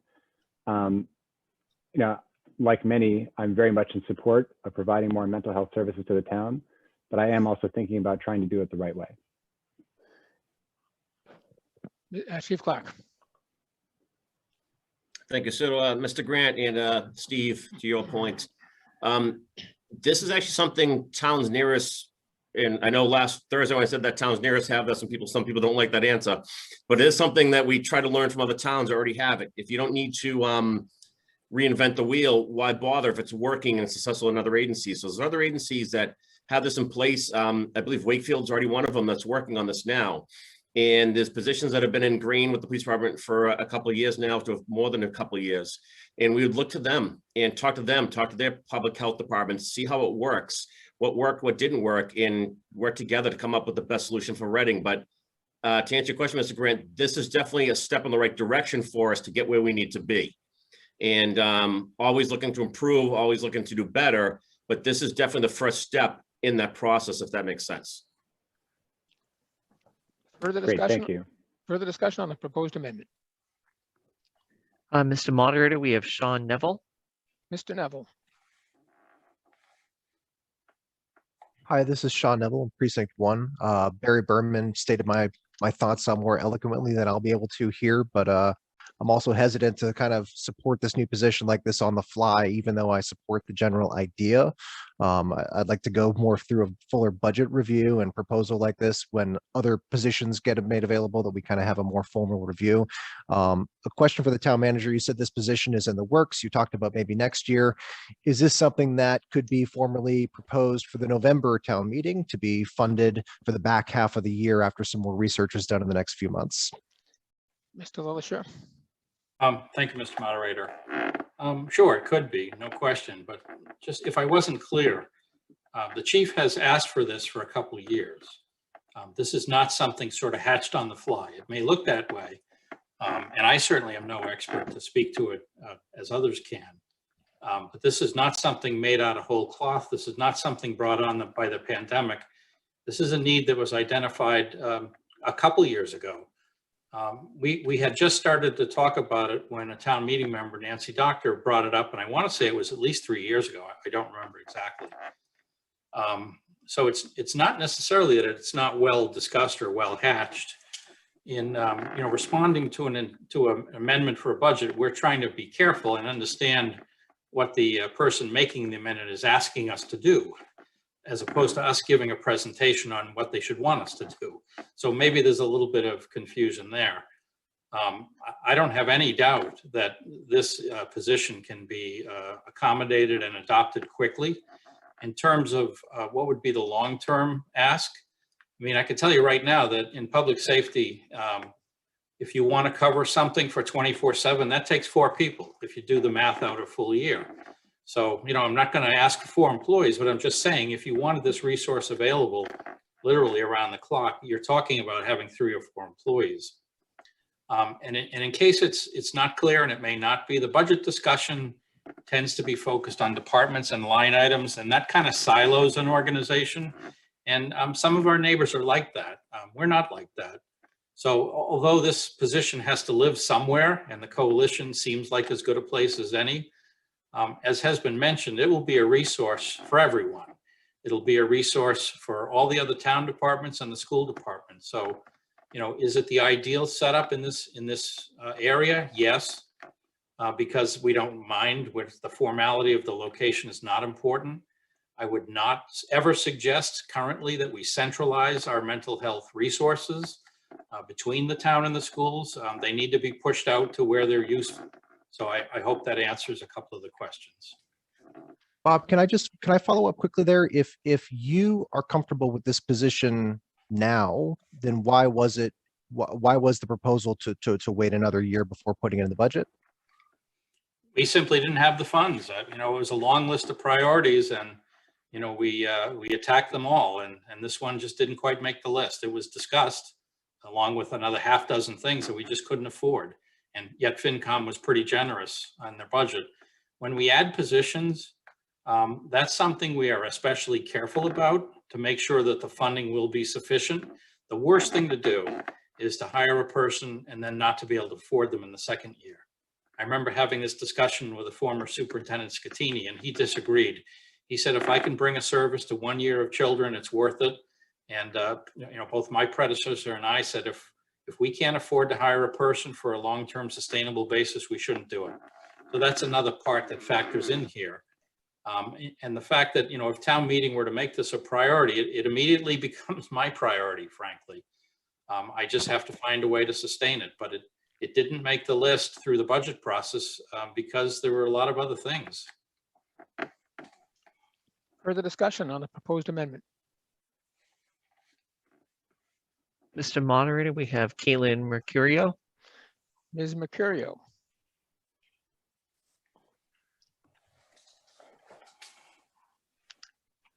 Turio, Precinct 2. This is so important, and I would love to entertain a position for mental health support. But I really think that this needs to be thoughtfully considered with a full needs assessment. And I'd like to see like a more formal presentation to town meeting. I just prefer a different order of operations. So I plan to support the instructional motion, but not this amendment at the time. Thank you. Thank you. Further discussion on the proposed amendment? Mr. Moderator, we have John O'Neill. Mr. O'Neill.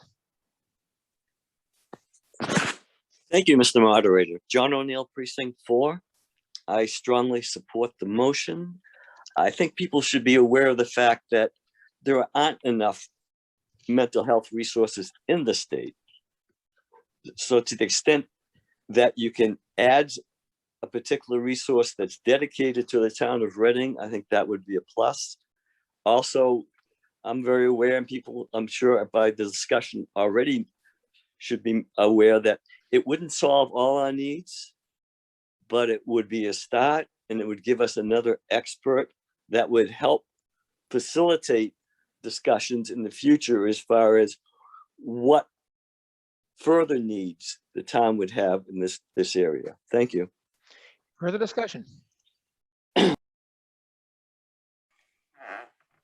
Mr. Moderator, we have Christopher Feudo. Mr. Feudo. Yes, thank you so much, Christopher Feudo, Precinct 4.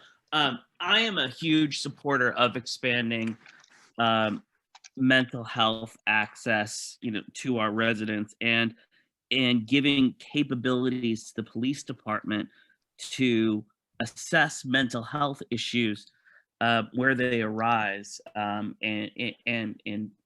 take some of the burden for mental health calls away from the police, our police officers, and have more mental health support for those types of calls.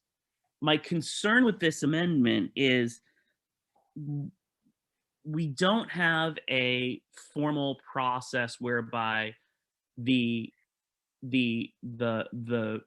exact needs and how the position would work have been drawn out in advance. And so I'm having trouble coming to a conclusion where I could support this without having gone through the process that we've gone through other positions to make sure that it's gonna achieve the goals that we're looking to achieve. For instance, the library position. So I think if there's any additional information about what work has been done to determine what this position would look like, I would be really interested in hearing it. Otherwise, I'm having difficulty feeling as though I can support the amendment. Thank you. Further discussion on the proposed amendment?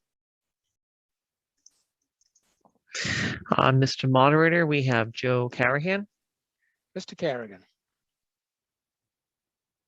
Yes, thank you, Mr. Moderator. Joe, no worries. Joe Carnahan, Precinct 6. I'd like to move the previous question and close debate on this amendment. Okay, we have a motion to end debate on the proposed amendment. This is non-debatable and it takes a 2/3 vote. Can we have a poll put up asking to end debate? And you will vote yes if you want debate to stop, no if you want debate to continue. And there it is.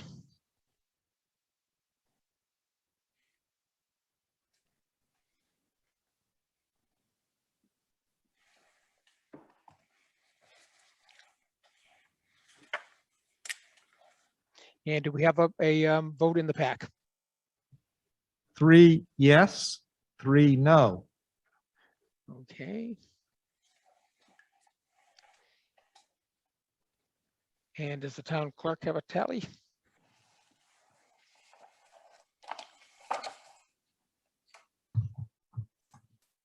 So we have 131 yes, 48 no, and it meets 2/3. Okay, the vote being 131 in the affirmative, 48 in the negative, the motion carries and debate has stopped. Now, before we continue, we have a couple of points. First, we need to have the exact amendment put up so people know what they're voting on. Every other case, we've had it in your packet. This is something a little different. Do we have the exact Okay, thank you very Right much. here. The second question is, second point, excuse me. Oh, before we continue, I have a point of order from Mr. Barnes. Mr. Barnes, go ahead. Yes, thank you. Thank you, Mr. Moderator. Jonathan Barnes, Precinct 5. Just a reminder, I would again request that prior to votes on these motions for previous question, that we get some read as to the number of people who had their hands up. Thank you. Okay, I failed to do that. I'm sorry. It was about 16, I think, at the time. It was somewhere in the 13, 14, 15, 16 range. No problem. Thank you, Mr. Yep. Moderator. Okay, the second point is we've had a request for a roll call. Now, let me explain this again. In a second, I will ask how many people want a roll call. If we have 20 or more, we will have a roll call vote. If we don't, we will just have a regular vote. So I will ask at this point, how many people would like to have a roll call vote?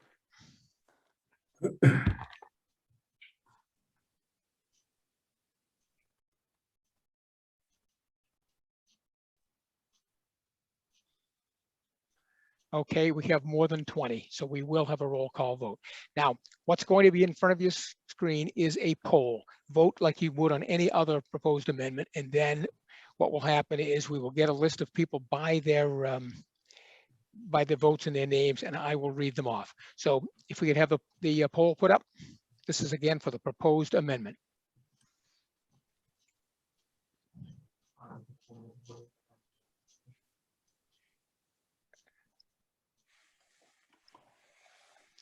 We have a point of order, Mr. Doctor. The screen is incorrect. Is that true?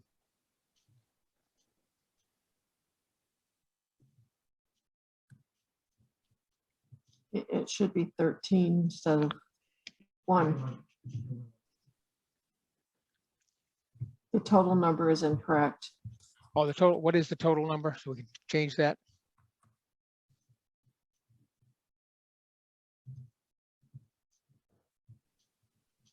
I think we have it in the chat now. Okay, it looks like the total number is 12,307,475. Okay, all right. Town clerk will give the, and the, at the PAC, what is the vote? And then we will ask for a roll call at the PAC as well.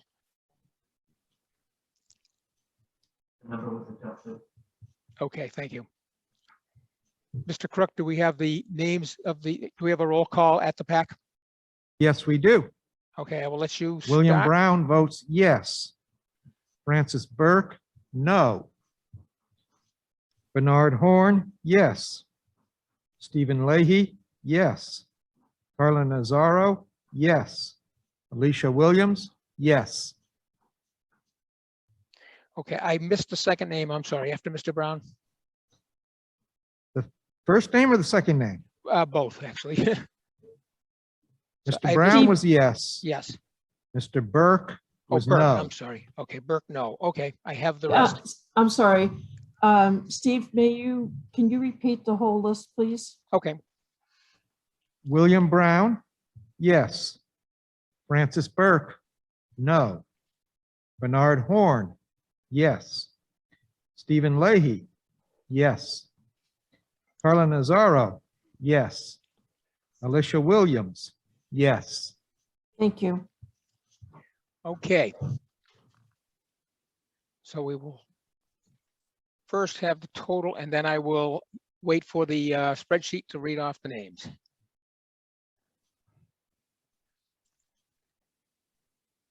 We have a comment that the math is still wrong. Is that true?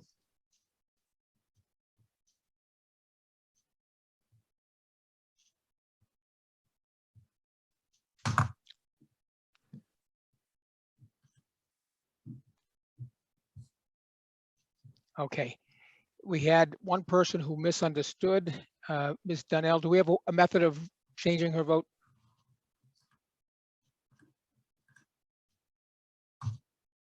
Who was it that misunderstood? Carrie Donnell said she would like to change her vote. She misunderstood. Okay, so what would you like to change it to? Could you raise your hand, Ms. Donnell?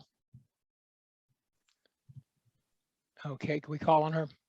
Mr. Nell, you should be all set to speak. Thank you, Mr. Moderator. I am very torn, but I'm changing my vote from a no to a yes. Okay, and there was one other problem here. Tara Giardina said the screen did not give an option to vote.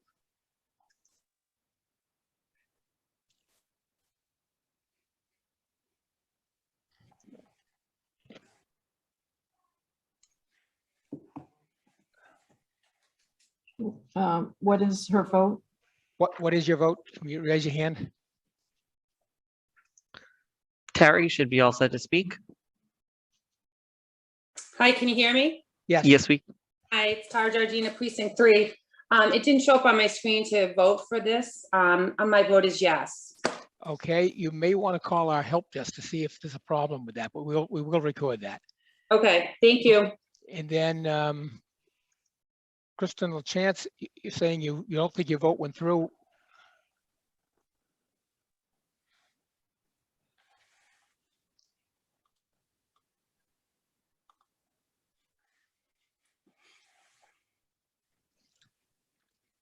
Ms. LaChance?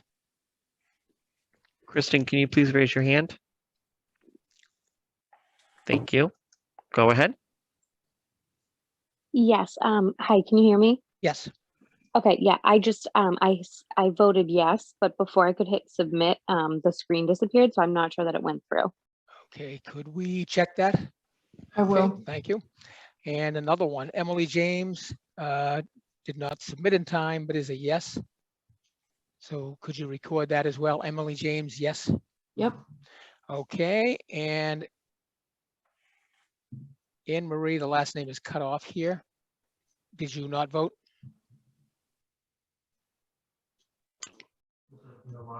Yes, allow her to speak. Anne Marie, you should be able to unmute. You. Yeah, I was confused. It sounded like there was someone was saying that there was a question about, I don't know. I thought that I was not supposed to vote at that time, and then the poll disappeared. I would like to enter a vote of yes. Okay, you got that, Laura? Yep. Ian Brown. Ian Brown, states if that he votes there was no yes. poll. Yeah, okay. All right, and Heather Klisch wants to make sure her vote went through as a yes. I'm not sure if you have reason to think that didn't go through or.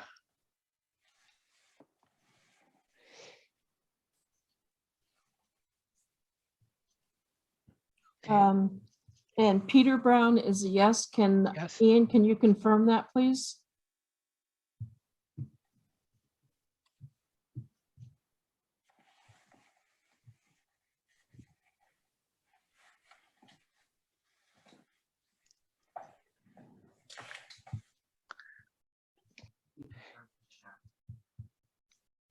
I'm sorry?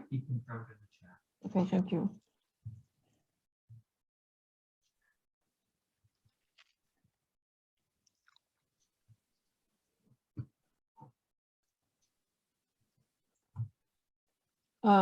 Are we allowing them to change their answer? No, only if Mr. they did, Moderator? only if they had a problem. That's what we're asking for right now. What I should probably do, we should probably read the names, and if there are problems, then we could have people chime in. That might be quicker than this. So let's. So we've had, I'm sorry, Mr. Moderator, there's two folks that have suggested that we do redo the recalls. It sounds like several went down too fast. Is that acceptable Did it to get you? called too bad? Yeah, it sounds like we have to. It sounds like there's several people who have a problem. And it is not the wrong question, by the way. This is a roll call vote on the amendment. If you want to vote in favor of the amendment, you vote yes. If you do not want to vote on this, you vote no. So we've already decided we're having a roll call. This is the roll call vote on the amendment. So again, if you want the amendment to go through, vote yes. If you do not, vote no. And we're going to have to take this over again. There's too many people who have chimed in. So could we relaunch that, please? Okay, so again, vote yes if you are in favor of the amendment, no if you are not in favor of the amendment.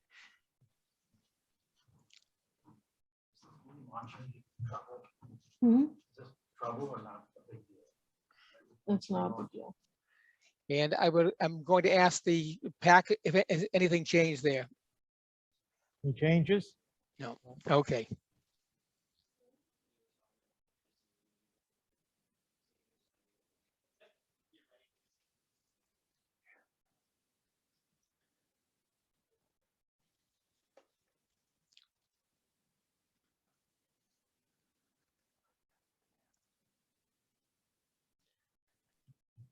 Okay, so it's 3 and 3 in the pack.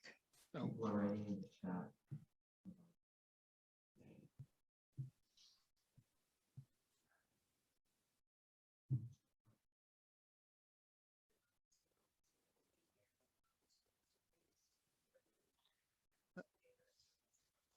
Okay.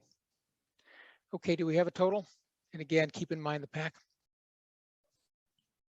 Okay, we are now ending the poll. Okay.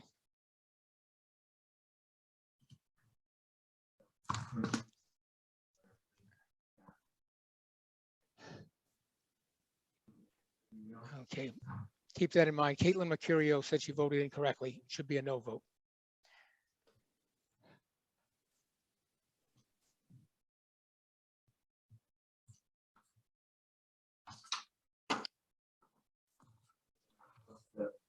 Yes, we will do that. That's what we always do.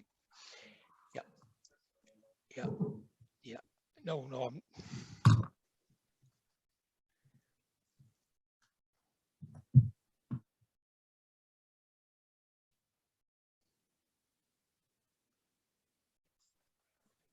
So the total vote is 137 yes, 41 no, and 1 abstain. 1 abstain. Okay, the vote being 137 in the affirmative, 41 in the negative, and 1 abstention.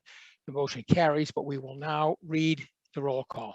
I will need to wait for the spreadsheet to come, and then I will read the roll call.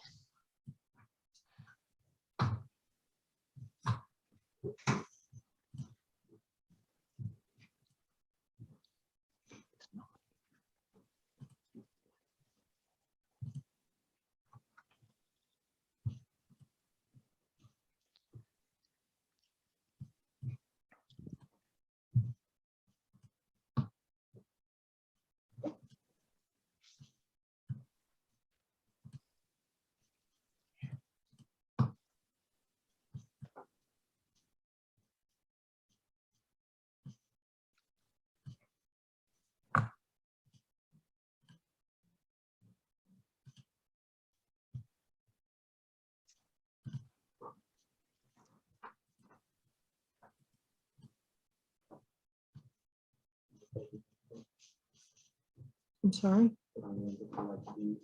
Mhm.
Oh, who does the spreadsheet?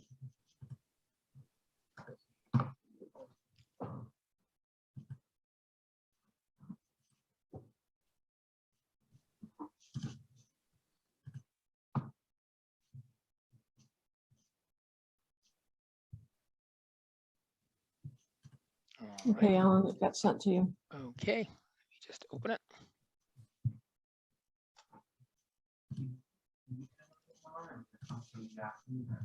I generated. Okay, I have the list.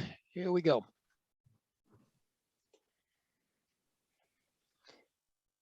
Thomas O'Rourke, no. Mark Ventura, yes. Anne Marie Corey, yes. Cynthia Cool, no. Christine Strack, yes. Angela Binda, yes. Norman Kozlowski, no.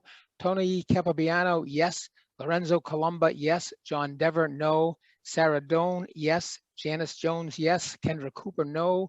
John Scott, no. Stephen Herrick, yes. Eileen Laterio, yes. Nathan Giacoloni, no. Caitlin Mercurio, no. Michelle Sanfi, no. Anthony DeRezzo, yes. Jesse Arnold, yes. James Satterwhite, no. Bruce McKenzie, yes. Heather Klisch, yes. Carolyn Whiting, yes. Tara Giardina, yes. Sasha Corkin, no. Sean Neville, no. Nancy Doctor, no. Excuse me, yes. Nancy Doctor, yes. Thomas Perry, yes. Simone Payment, yes. Ann Cruikshank, no. Cynthia Cool, no. Brendan Carroll, no. Tom Grant, yes. Charles Robinson, no. Emily James, yes. Jessica Franklin, yes. Stephen Zessis, yes. James Mon, no. Hillary Mative, yes. Brendan Carroll, no. Brian O'Mara, no. Richard Coco, no. Erin Gaffin, yes. Thomas Perry, yes. Matthew McLeod, no. Jesse Arnold, yes. Jeffrey Struble, yes. Mike Shemansky, yes. Diane Kennedy, yes. Fausto Garcia, yes. Jeffrey Beckwith, yes. Andrew Friedman, yes. Kristen LaChance, yes. Vanessa Alvarado, no. Thomas Wise, yes. Thomas Serafine, yes. Jessica Franklin, yes. Janice Jones, yes. Deborah Hattery, yes. Gregory Stepler, no. Joe Pagliuca, no. Daniel Dewar, yes.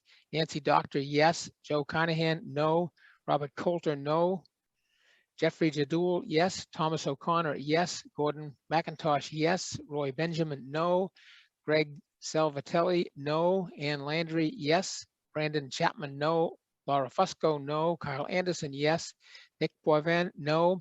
Drusilla Wood Beckwith, yes. Robert Coulter, no. Paula Perry, yes. Richard Coco, no. Hillary Mative, yes. Charles Donnelly Moran, yes. Lorenzo Columba, yes. Patrick O'Sullivan, no. Alan Beaulieu, yes. Richard Feudo, no. Jim Reichart, yes. Paula Perry, yes. Gina McCormick, yes.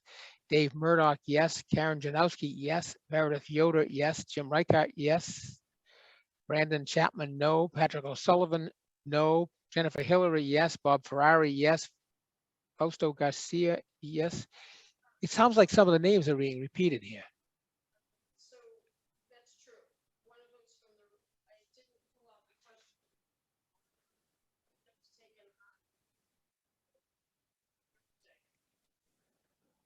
So what am I reading then? Is this an accurate? Can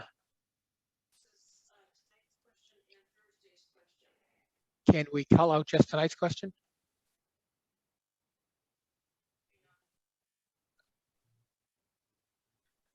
I thought I saw a couple of familiar ones earlier, but I knew by this time we had.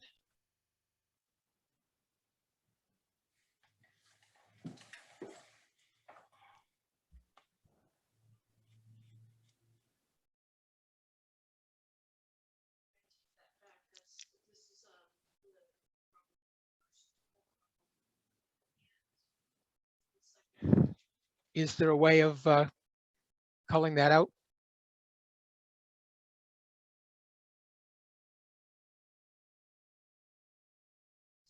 Okay. Well, we need a new spreadsheet.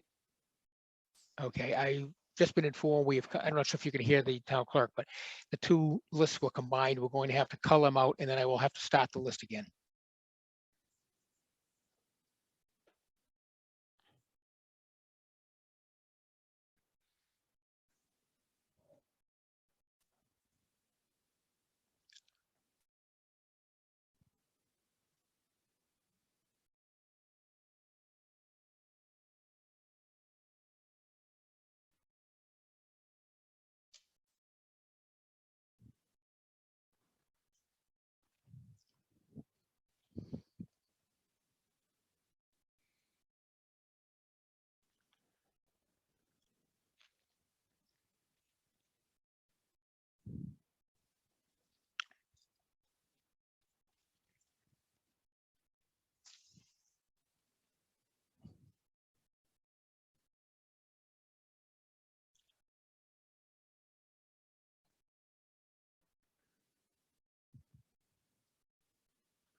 Yes.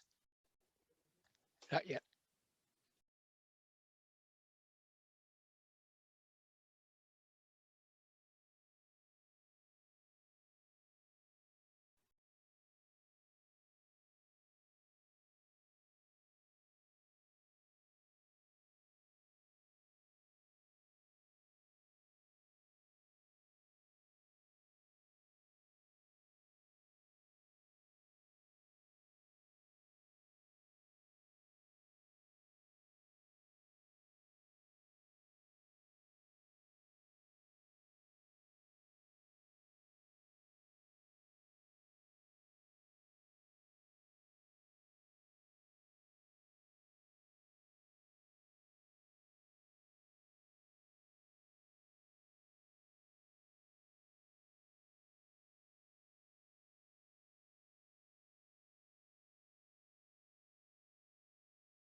My apologies, Ellen. You should have the second one. Should be correct.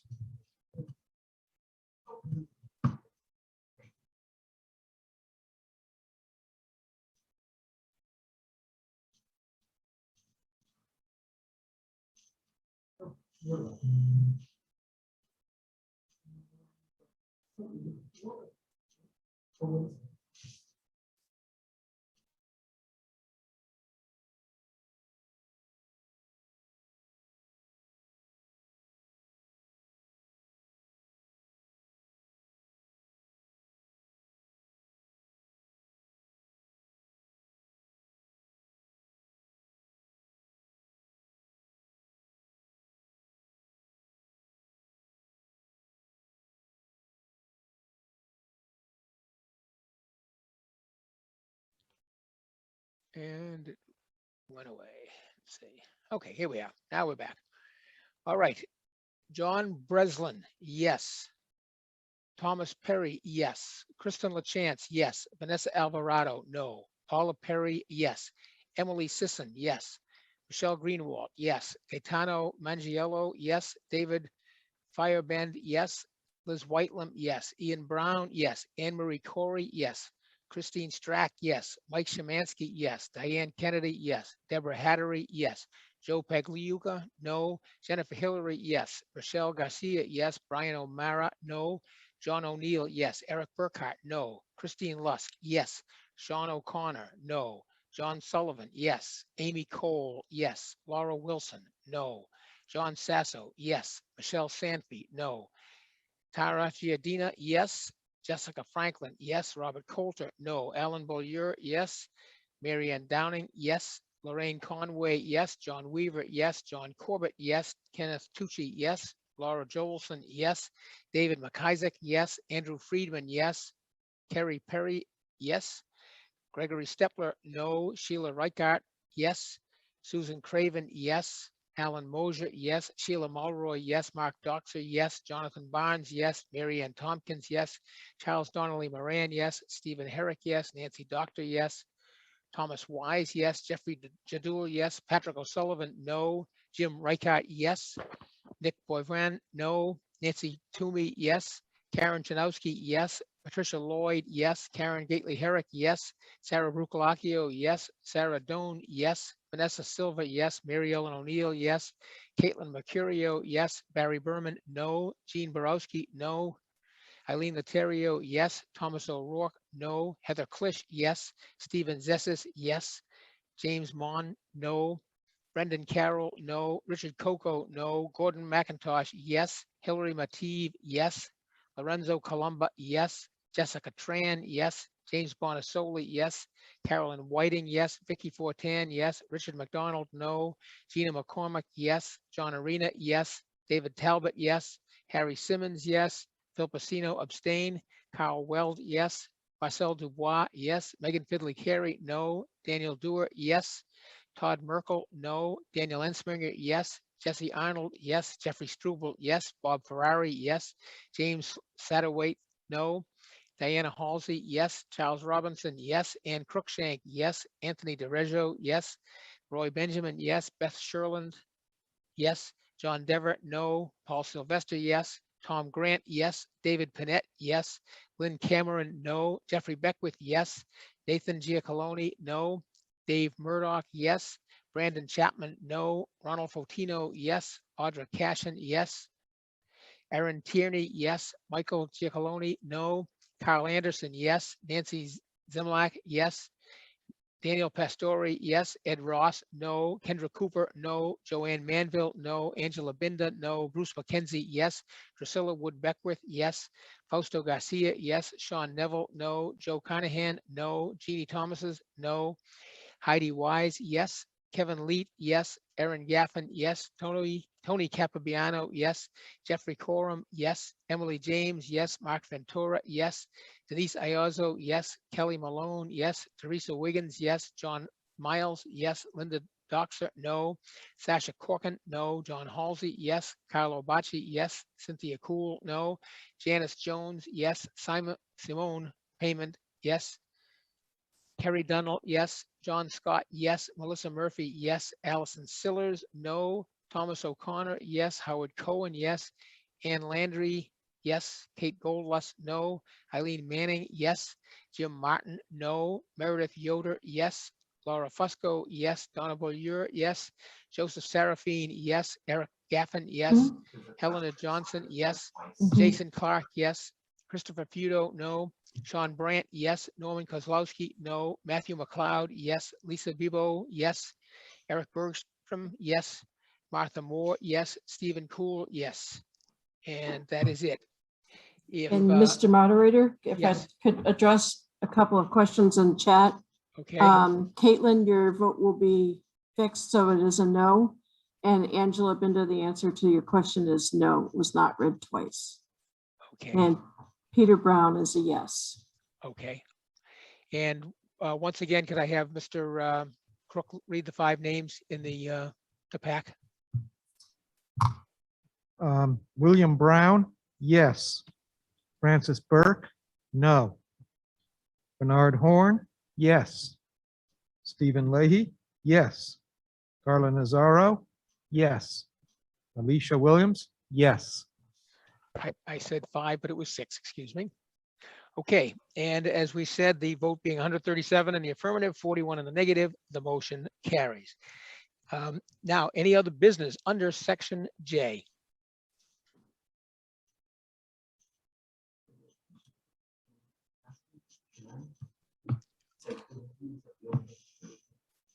Do we have any further discussion in section J? Yes, Mr. Moderator, we have Angela Binda. Ms. Binda.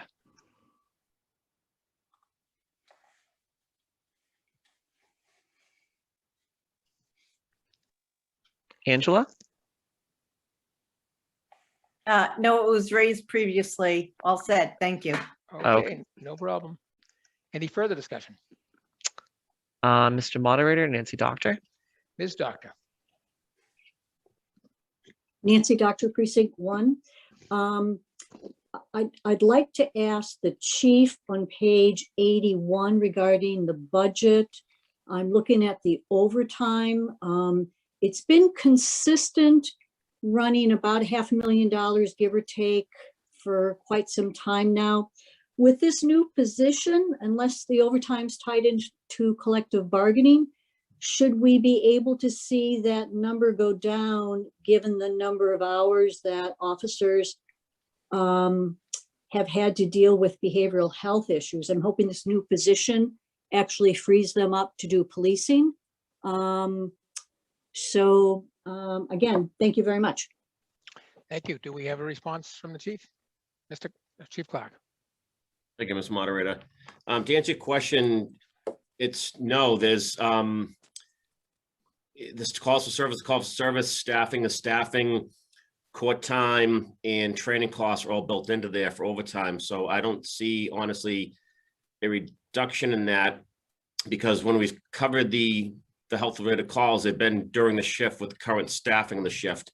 Maybe some report writing afterwards, but the follow-up's been done during the shift. But honestly, right now, calls for service have shifted. Certain calls are up significantly higher for us. For instance, fraud, credit card theft, identity theft has gone through the roof during this pandemic. Other calls have gone down. As the world starts to normalize, I see the calls start to stabilize, and I don't see us being consistent with that going forward. I don't see too much of a change in that part of it. Okay, thank you. Further discussion? Okay, is your microphone on? Sorry, Mr. Moderator, Linda Doxer. Ms. Doxer. Hi, thank you very much. Linda Snow Doxer, Precinct 1. I actually have a clarification to ask. So there was $33,000 in the budget for the coalition. I am a huge supporter of the coalition. I think that Erica and Sammy have pulled together amazing resources. My reservation on the last vote was the lack of planning for it and the decision for the authorities not to put it forward on the budget. But I'm wondering whether the amendment took the 33,000 to 80,000, or if the 80,000 was in addition to the 33,000 that was already budgeted for the coalition. Mr. LaLachair. Yeah, Mr. Moderator. The amendment was to the wage line. The 30,000 you're mentioning is an expense line. The way I see this working, and I would leave it up to the coalition and to the chief to work this out. If they don't need all 30,000, because for instance, the existing identified outside service we think is going to come in around 20,000. If there's some surplus there, we can certainly give it back at November town meeting. I'm not saying there is, I just don't know, but you know, the extra funding was added to try to do some more outsourcing of mental health services. And, you know, the addition of this position, which I'm sure that the chief and I are grateful for, would remove that need. So I guess what I'm saying, Linda, is they are wages and expenses. They're different. There may now be a $10,000 or $5,000 surplus in expenses that we'll figure out by November. And can I ask an additional question on that? Go ahead. So in terms of expenses, you had mentioned that you had not initially, I understood you to not recommend this position because it no longer met the needs, because it was a 9-to-5 position and what we needed actually was something more 24-hour. And so this 30,000, if there is that 10,000 extra, or if there is surplus, can that be used for per diem kinds of support, for consulting if we do need the extra mental health support 24/7? Mr. LaLachair. Thank you, Mr. Moderator. What I had said, Linda, was I hoped that the outsourced to William James College could be done broader than 9 to 5 on Monday. And that's one of the reasons I added more money than I think it's going to cost for just the 9 to 5. We still don't know that definitively, but I have to say it doesn't look like it will go that way. I never would have said I was not prioritizing the person or the position for any reason related to that. There just wasn't sufficient money versus all the other needs that the town and, you know, and the town budgets and the school budgets had. So the staffing position per se was not a 9 to 5 related discussion, or at least not intended to be. Okay. And this amendment that we just voted on is coming from free cash, correct? So that shouldn't impact the rest of the budget. It's not going beyond the FinCom's, because town meeting voted for it. It does not have to be within the FinCom recommendation. Is that correct? Well, town meeting is certainly free to do what it sees fit, but you know, if you're asking me, is it outside of FinCom's recommended use of free cash? The answer is yes. But town meeting absolutely has that right and that authority to do that. Okay, thank you very much. Okay, further discussion on section J. Mr. Moderator, Carrie Dunell. Ms. Janelle. Go ahead, Carrie. Thank you, Mr. Moderator. Carrie Janelle, Precinct 7, also Vice Chair for the Board of Health. I just wanted to speak in support of the shift for the Health Director to a department head reporting directly to the Town Manager and being part of the public safety grouping with the police and fire departments. I have worked in local health for almost 20 years, and I have my own experience to support that. And I'll also say that the town manager came and spoke to the Board of Health on February 18th, discussed, you know, his thoughts about how this might work, the board, and he had a thorough and thoughtful conversation, and all agreed that this was an appropriate direction.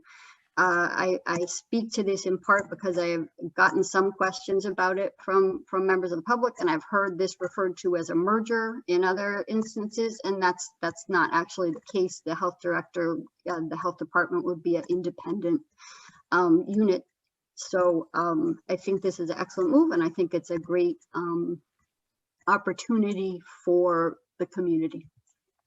Thank you. Thank you. Further discussion on section J? Seeing none, Mr. Moderator. Okay, we will move on to the first part of section K. K is divided into two bases. The first is public works and public works wages and expenses, excuse me. Is there discussion on that section? Seeing, oh, we have Daniel Ensminger. Mr. Ensminger. Go ahead, Daniel. Thank you, Mr. Moderator. We've heard discussion earlier this evening about the condition of some of our streets. I think you've had a pretty solid plan put together. I've seen the results over the last few years, but I scratch my head and I've driven down Prospect Avenue and had the same reaction as Mr. Cool. What happened here? Can you please review for us how these streets are prioritized, and if there's any possible way for residents to challenge that prioritization? Is there any kind of public process for that? Thank you. Mr. LaLachère? Thank you, Mr. Moderator. You know, the full answer is I don't know the full process, but what I do know is it's a quantitative process. There is a model used by DPW to figure out an optimal mix of different types of repairs. So for instance, just to pick two extremes, there's, you know, the cheapest amount of repair is, you know, to fill some potholes, so to speak. And the most extensive is to rip the old road out and put a new one in. If the department were to spend all its money on either of those, the condition of the roads would deteriorate. So it's kind of a mathematical blend, Dan, if you will. And I don't pretend to understand it, but I've seen it for years. It's an optimization model. It does have some assumptions, and it picks out types of work that should be mixed. And every road in town has a dollar figure next to it, has a condition and a dollar figure next to it. Some of them are zero because, you know, for instance, you know, Main Street is under the care and custody of the state. So it's more of a mathematical than a public exercise, I guess. You know, we have discussed whether to continue using that model and how to do it. With the price of road repairs continuing to go up, especially in the last year during the pandemic, I've seen a list. I couldn't remember it for next year. There's only 6 or 8 roads on it. So I'd say, Dan, it's an open question as to what we should do going forward. But previously, I know it's a pretty rigorous exercise.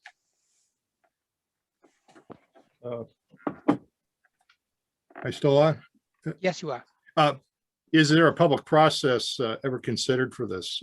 I think residents would certainly welcome a greater visibility, perhaps a hearing before the select board. Yeah, I can say that my predecessor used to like to take a hands-on approach and kind of decide what roads, and I don't have any interest in that. As a result, he did engage the then Board of Selectmen, and you had occasional updates on the road conditions. And I haven't had interest from the board in 4 or 5 years to have that discussion at a meeting. You know, it's kind of an update. It would take probably at least an hour. And it's an update on the road conditions in town, the work that's been proposed. Dan, if you recall, I'm pretty sure that we used to present 2 years worth of planned paving in the town meeting warrant. Right. And that just was a Pandora's box. Obviously, 2 years worth of planned work meant 85 to 90% of the town was not being accommodated. So, you know, I'm not sure how to get a practical feedback into this where there's clear public opinion, but there's also science and math. I don't know how to do the mix, but I don't have any problem with it being a public discussion in terms of information. I would just, you know, yield to DPW and the engineers specifically on some of the details. Well, at the end of the day, the select board are the road commissioners, and I hope they will take that responsibility seriously. Thank you. Further discussion on section J. I am seeing none, Mr. Moderator. Excuse me, that was section K, excuse me. And now, okay, so we move on to the section K93, Public Works, Snow and Ice Expenses. We're getting an echo here. it's something new. Okay, it seems to be gone now. Okay, again, a question, discussion on section K 93. Mr. Moderator, Tony Capobianco. Mr. Capobianco.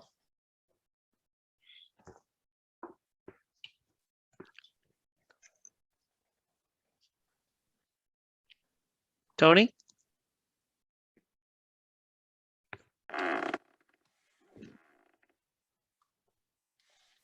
Try to unmute again. Can we put the slides back up from the presentation? Tony, are you there? You should be unmuted. All right, I guess we will move on. Is there any further discussion on this section? Seeing none, Mr. Moderator. Tony, I would just call the IT hotline if you have any issues with that. Thank you. All right, where are we? Section L, we have a proposed amendment already on the floor from Mr. Brown. Let me see if I can find it here. Mr. Brown moves to amend line item L91 library wages from $1,544,550 to $1,474,550. He's removing $70,000. Mr. Brown, I believe you are in the pack. Would you like to speak? Can you hear me? Yes, we can. Okay, thank you, Mr. Moderator. You've already read the amendment, so I won't get into that one. Oh, okay. One of the things that this group is supposed to put together is diversity. Growing up, I had a Jewish uncle, an Italian brother-in-law, a French-Canadian sister-in-law, and I believe my wife was 1/8 Indian. I don't know exactly how far back that goes. So I think I'm somewhat versed in that. We talked about anger and everything else. When I was in the Air Force, several of us went into a restaurant in Maryland one night, and we were very bluntly told, we don't serve niggers here. So we all got up and walked out. So I'm aware. I realize the of that type of context, but please behavior. watch your language, Mr. Brown. When I read the social justice essential functions, it says, excuse me, reasonable accommodations may be made to enable individuals with disabilities to perform their essential functions. I take exception to the word may. I believe under ADA, they are required to. And I have a grandson that is in a wheelchair and he needs that once in a while. If you're truly concerned about this, I suggest that we upgrade town halls so the people with a wheelchair can get in.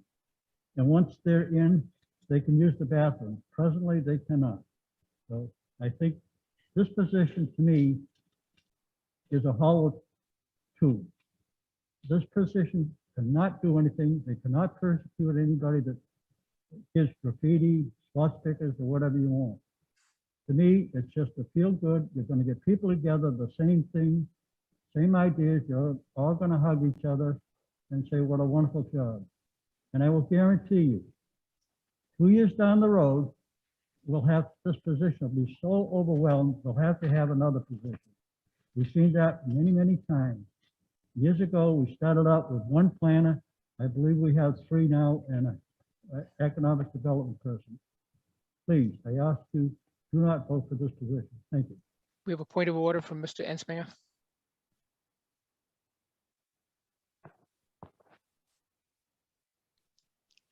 Mr. Ensminger dropped his raised hand. Oh, he did. Okay. Further discussion on the proposed amendment. His hand is back. Okay, we'll call him Mr. Ensminger first then. Thank you. Thank you, Mr. Moderator. I was expecting some sort of a presentation before we got into any discussion on amendments. Is somebody prepared to present the essentials about this position? I think town meeting would certainly want to hear that first. Mr. Lilishow, you did present this earlier when we started this section. Do you want to elaborate on that? Well, I'd like to hear from the library director or somebody from the library board of trustees. Okay, do we have a response from the library director or the board of trustees? Looks like our library director, Amy Lannon, has her hand raised, Mr. Moderator. Ms. Lannon? Mr. Moderator. It's a great question, Dan. The presentation is basically what Bob had shown you. Back in December, the Ad Hoc Human Rights Committee, which included select board members, school committee members, and library trustee, proposed a position and a new division called Equity and Social Justice. And this was after work that they began in 2019. There's a whole history as well as minutes and everything available on the town website and the library website. The focus was a position that would hopefully be able to create a division very similar to that what we see with the Reading Coalition, which is a director with some advisory capacity, a board of some sort. Tonight, we're only requesting the position, which is a single employee that would report to the library director, me, and therefore the library board of trustees. As Mr. Brown pointed out, it is not an authoritative, nor is it meant to be, because DEI work is usually not accomplished through enforcement and authoritative work. It's done through education and understanding. So that is the summary of the position. If you have any other questions, I'm happy to answer them. Thank you. Further discussion on the proposed amendment. There's a point of order in the chat, Mr. Moderator. Point of order, Mr. Brown's motion only asks for reduction in the budget, not to eliminate the DESJ position. DESJ, excuse me. Yes, that is true, but I believe in his statements that was his intent.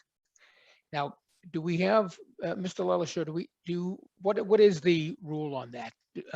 Is the library bound by this, or is it like the school committee? Mr. Moderator, it's much like myself or the school committee. None of us are bound.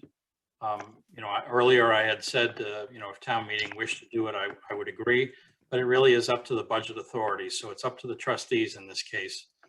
A motion to remove 70,000 from the wage line item goes no further than to tell the trustees you have less money to use. It's really up to the trustees to speak to how they will treat that. Thank you.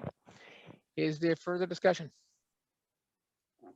Mr. Moderator, we have Mark Doxer. Okay, Mr. Doxer.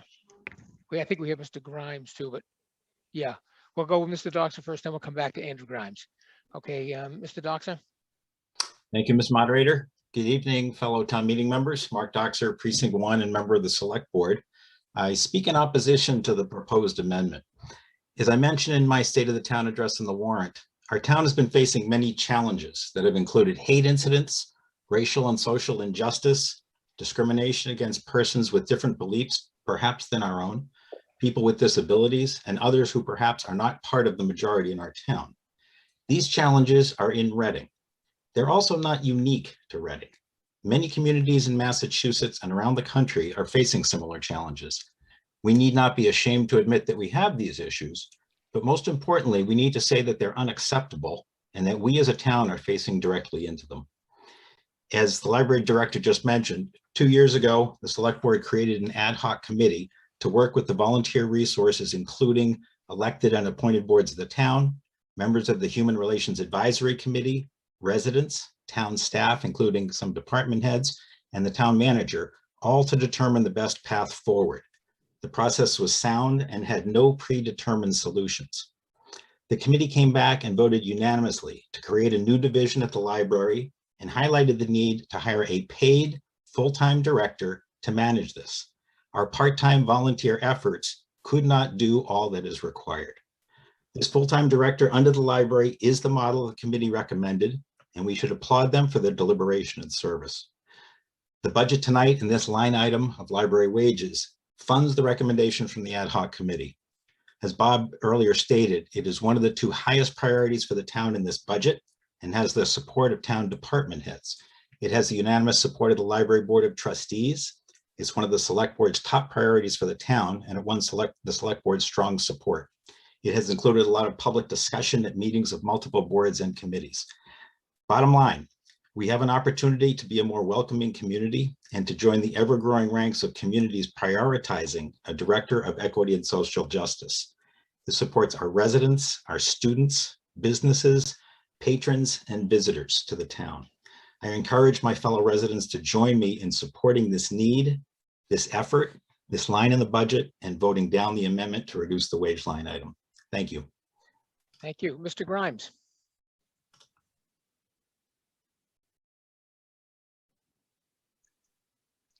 Mr. Grimes, you should be able to unmute. Sorry, Andrew Grimes, Library Board of Trustees. I just wanted to echo what Bob said, that the library trustees did discuss this ahead of town meeting, and if the town does not makes this amendment to reduce our budget, we would not hire this new position, and we would, essentially get rid of a librarian or something. We would respect the will of town meeting and only not hire this new position. The rest of the budget would remain the same. Thank you. Further discussion? Mr. Moderator, we have Jason Clark. Mr. Clark. Go ahead, Jason. You should be all set.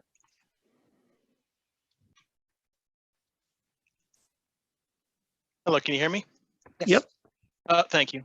I haven't spoken before. Thank you, Mr. Moderator, Jason Clark, Precinct 3. As I see it, the goal of this position is to help people. Helping people is the main reason I joined town meeting in the first place.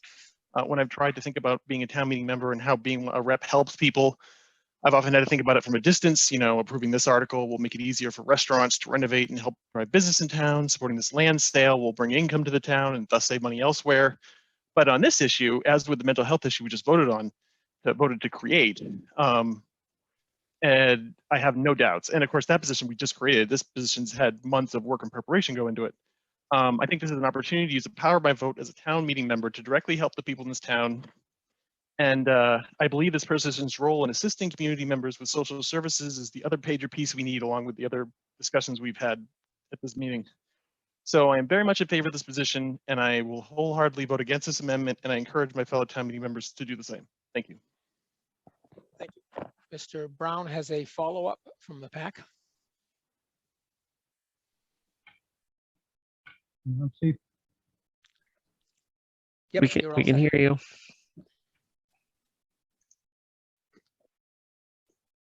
Mr. Brown, we can hear you. Good evening. You hear me? Yes. Thank you, Mr. Moderator.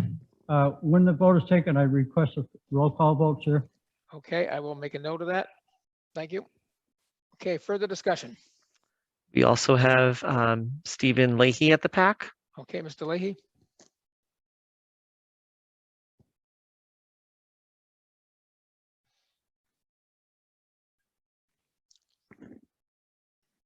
Steve Leahy, Precinct 3. And when I first heard about this position, I was a little surprised because I always thought the town of Reading was very non-racist and welcoming. I've been here for 31 years, so I did the following, and I wanted to check the police reports. I wanted to find out what was documented, not stories. So I found that in 2017, there was one anti-Jewish religious bias, one anti-homosexual male gay, and one anti-homosexual female. Those are the only incidents that I found that were documented. I called the high school and I found out we have 5 guidance counselors, social workers that were already aware of all the situations here. We have a police liaison, the Human Rights Advisory Committee. And the Human Rights Advisory Committee has the same mission statement as this position. We have the Human Rights Advisory Committee free. I don't know why we'd be paying for a position when we have it already free. I support the amendment. Thank you. Further discussion. Mr. Moderator, Christopher Feudo. Mr. Feudo. Yes, I would like to speak, Christopher Feudo, Precinct 4. I want to speak in strong opposition to this amendment. This process by which this position within the library was designed is part of a significant process that's been ongoing, part of the ad hoc committee. Multiple town officials from various parts of the government, parts of our town government, have come up with this plan and this position. I've heard a lot of people talking about, well, I would like it if it wasn't in the library, or they really can't do that much in this position. The position is clear what the position is. It's to educate and to address what is clearly an ongoing problem. And you know, there may not, I don't know many people who call the police every time of an incident of intolerance happens, but I think we all know what's happening in town, particularly with the swastikas that have been drawn. A new one was discovered today or yesterday, as I understand it. This position is vital, and our town officials have, recognizing that need, have designed a position that is designed to address the need that they see. Much like we have given, the town meeting has entrusted has trusted the judgment of town meeting, of our town officials on other issues that we may have questions on, such as the taser vote we had, or even the vote about on mental health funding for the police department today. You know, we put faith in a process by which our town officials are allowed to weigh these options and make recommendations to us. And if our town officials are making these recommendations, I don't think we should be second guessing them. I'm strongly in support of the position and strongly against the amendment. Thank you. Thank you. Further discussion on the proposed amendment? Mr. Moderator, we have Nancy Doctor. Ms. Doctor. Nancy Doctor, Precinct 1. I'm not going to repeat what other speakers have already touched on. I'm opposed to this amendment. I'm in support of the position. My understanding, when we just reviewed the police department budget, is that the promotion to the sergeant for the requirement for police reform is a position that is going to be working in close alignment with this. And I think the town manager even suggested that earlier. I got the impression that this is something that has support among not only the police department, but the town manager. So I'm going to certainly support this position and vote against this amendment. Thank you. Thank you. Further discussion? Mr. Moderator, we have Thomas O'Rourke. Mr. O'Rourke.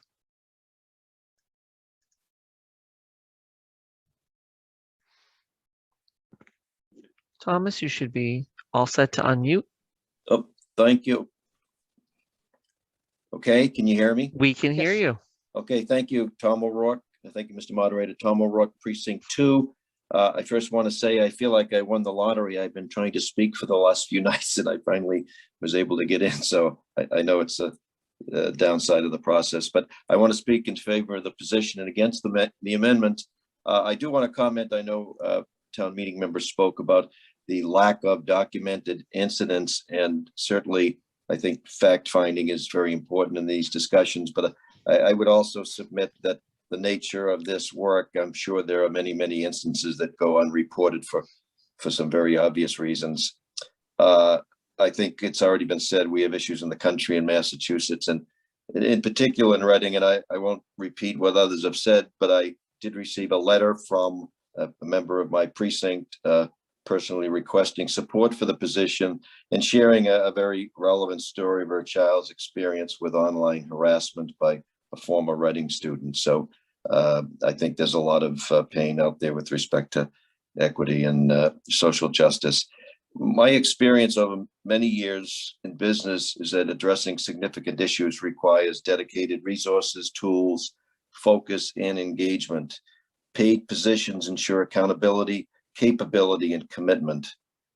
The question regarding, will all the questions regarding this position be answered tonight? I'm sure not.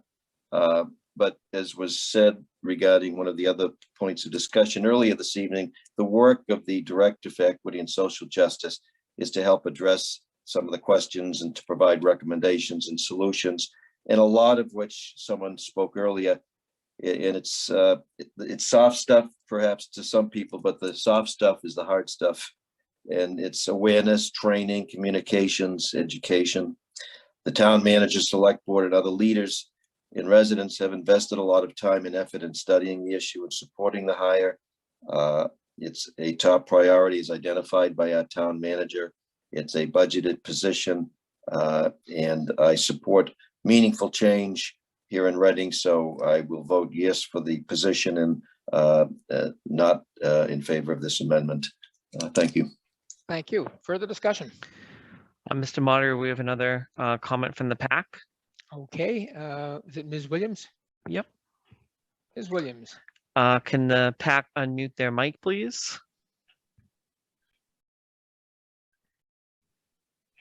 Should be good. Am I there? Yes. There we go. Thank you, Mr. Moderator. Alicia Williams, Precinct 8. Can we pull up the slide of the overview of the job description? Or what I think Ms. Lannon had that showed what the position will be. Here it comes. Yes. I have to say I came in here with a truly open mind and really hoping to kind of dig into the details of this position. And I'm feeling like I know nothing more than I knew 3 weeks ago or 6 weeks ago or reading, social media. So the devil's really in the details, and I kind of would like a deeper dig into this. Like I said, the devil is in the details, and I just want to ask, I don't support this amendment. I mean, I do support this amendment right now because I don't understand what this position is going to do. And I'd like to ask if this position was currently in place and we had an incident like we did today, what would this library position do for our community? Thank you. Thank you. Do we have a response? Ms. Lannon. Thank you, Mr. Moderator. So I think, first of all, I want to start by saying that I am a director and of the library. I am not a diversity, equity, and inclusion specialist. That's why I'm asking. That's why not only I, but I think the community is asking for this assistant. One of the things that's important to remember here is that this is not an either or. This is not an instead of or an in lieu of position. This is the police would respond simply as they have. The superintendent would respond as he has, and our teachers and instructors would respond as they have. What this position is aimed to do is to fill in the gap for other parts of the community and to bring the whole group together to work collaboratively. Do I know specifically what would happen? No, because I'm not a DEI expert, and that's where we would need the assistance. So I think there are positions throughout Massachusetts and in all sorts of places that are working on this, and it includes responses of town hall meetings. It could be, I'm just throwing out some hypotheticals here. It could be a town hall meeting. It could be bringing a speaker to not just the schools, but to impact other community members, such as adults or families or friends or neighbors, things like that. Thank you. Is there further discussion? Mr. Moderator, Teresa Wiggins. Ms. Wiggins. Thank you, Mr. Moderator. Teresa Wiggins, Precinct 8. I'm in full support of the library budget, which includes the DESJ position, and I am in strong opposition of Mr. Brown's amendment. I happen to have a Zoom meeting today with a dear friend and mentor to me, Dr. Anna Ornstein. We meet every couple of weeks to laugh, talk about serious issues, and practice mindfulness. For those who may not know who Anna is, she is a Holocaust survivor, and more specifically, a two-time Auschwitz survivor. Most of Anna's family was murdered in the Holocaust. And as a side note, I do have her permission to speak of her tonight. Anna has been very dedicated to our Reading community. Over the years, she has spoken to our students, and a couple of years ago was honored at a select board meeting for her generosity and dedication. Actually, she's also preparing to speak to some RMHS students tomorrow. Today, when we spoke, she was dismayed, to say the least, about the swastika discovered at Coolidge. And she was also encouraged and excited to hear about the potential Director of Equity and Social Justice position. If you have had the honor of hearing Anna speak, she tells of a friend she met while in Auschwitz who wondered the following: what if, before things got to the point that it did during the Holocaust, during the much earlier signs of anti-Semitism, when we Jews were no longer allowed to share a bench with non-Jews? What if our friends and neighbors sat next to us on the park bench, even though that was quote unquote illegal? What if they didn't turn a blind eye to the anti-Semitism? What if they spoke up by doing the simple gesture of sitting with us on that park bench? So I ask you, fellow town meeting members, those of you who are outright against this position, to consider Anna's perspective, that this position is not only good, but necessary. And for those town meeting members who are struggling with the logistics of the position, for example, where this position is housed, I would ask you to consider becoming less attached to the structure of the position and more attached to sitting on the bench with our marginalized communities in Reading. Thank you. Further discussion? Mr. Moderator, Andrew Friedman. Mr. Friedman. Go ahead, Andrew. Thank you, Andy Friedman, Precinct 4. I just wanted to give a little bit of history about this position. It stemmed originally from a 2018 select board that recognized the need to address anti-Semitism and racism in our town.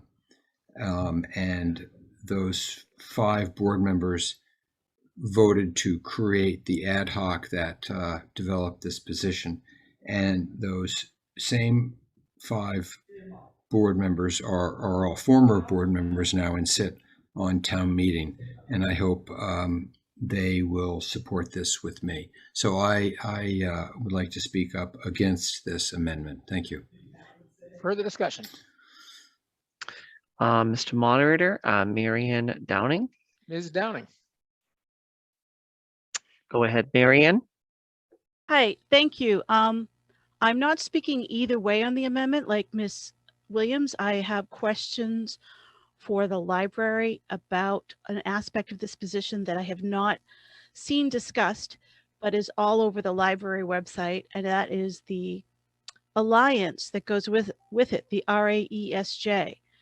Does a vote for this position automatically mean, as what I'm reading on the library webpage, that we have no more HRAC, or the HRAC is somehow subsumed into the RAESJ? And I have, quite honestly, more concerns about the RAESJ than the position. And let me just spell it out. I think it's the Reading Alliance for Equity and Social Justice. And when I've read through the ad hoc HRAC minutes, it seems like this structure of the RAESJ was being put into the library primarily so it could be outside of the charter and to include non-residents. So this group, please tell me if I'm wrong, librarian or someone, this group is going to be able to include non-residents, be exclusively appointed by our new director, and not subject to open meeting law. Yet it will have the power to, according to the FAQ 2021 on the library page, to quote, potentially resolve and or de-escalate community conflicts as appropriate. When applicable issues arise, RAESJ will also serve as a safe and confidentiality resource so people are coming forward, unquote. Can someone please explain to me what, number one, what a vote, if we don't vote for Mr. Brown's amendment and this position is kept in the library, does that automatically mean this RAESJ is kept in? And do we have any control that maybe we can have the director, but have the director still work with the existing HRAC that we have, which comprises residents and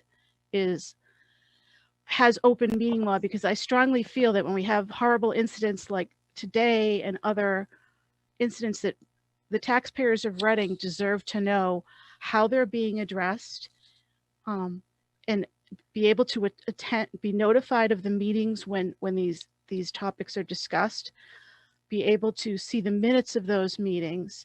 And I have a lot of problems with the RAESJ aspect. So can someone please tell me more if that is going to automatically be part of this position? Thank you. Okay, a response, Ms. Lannon.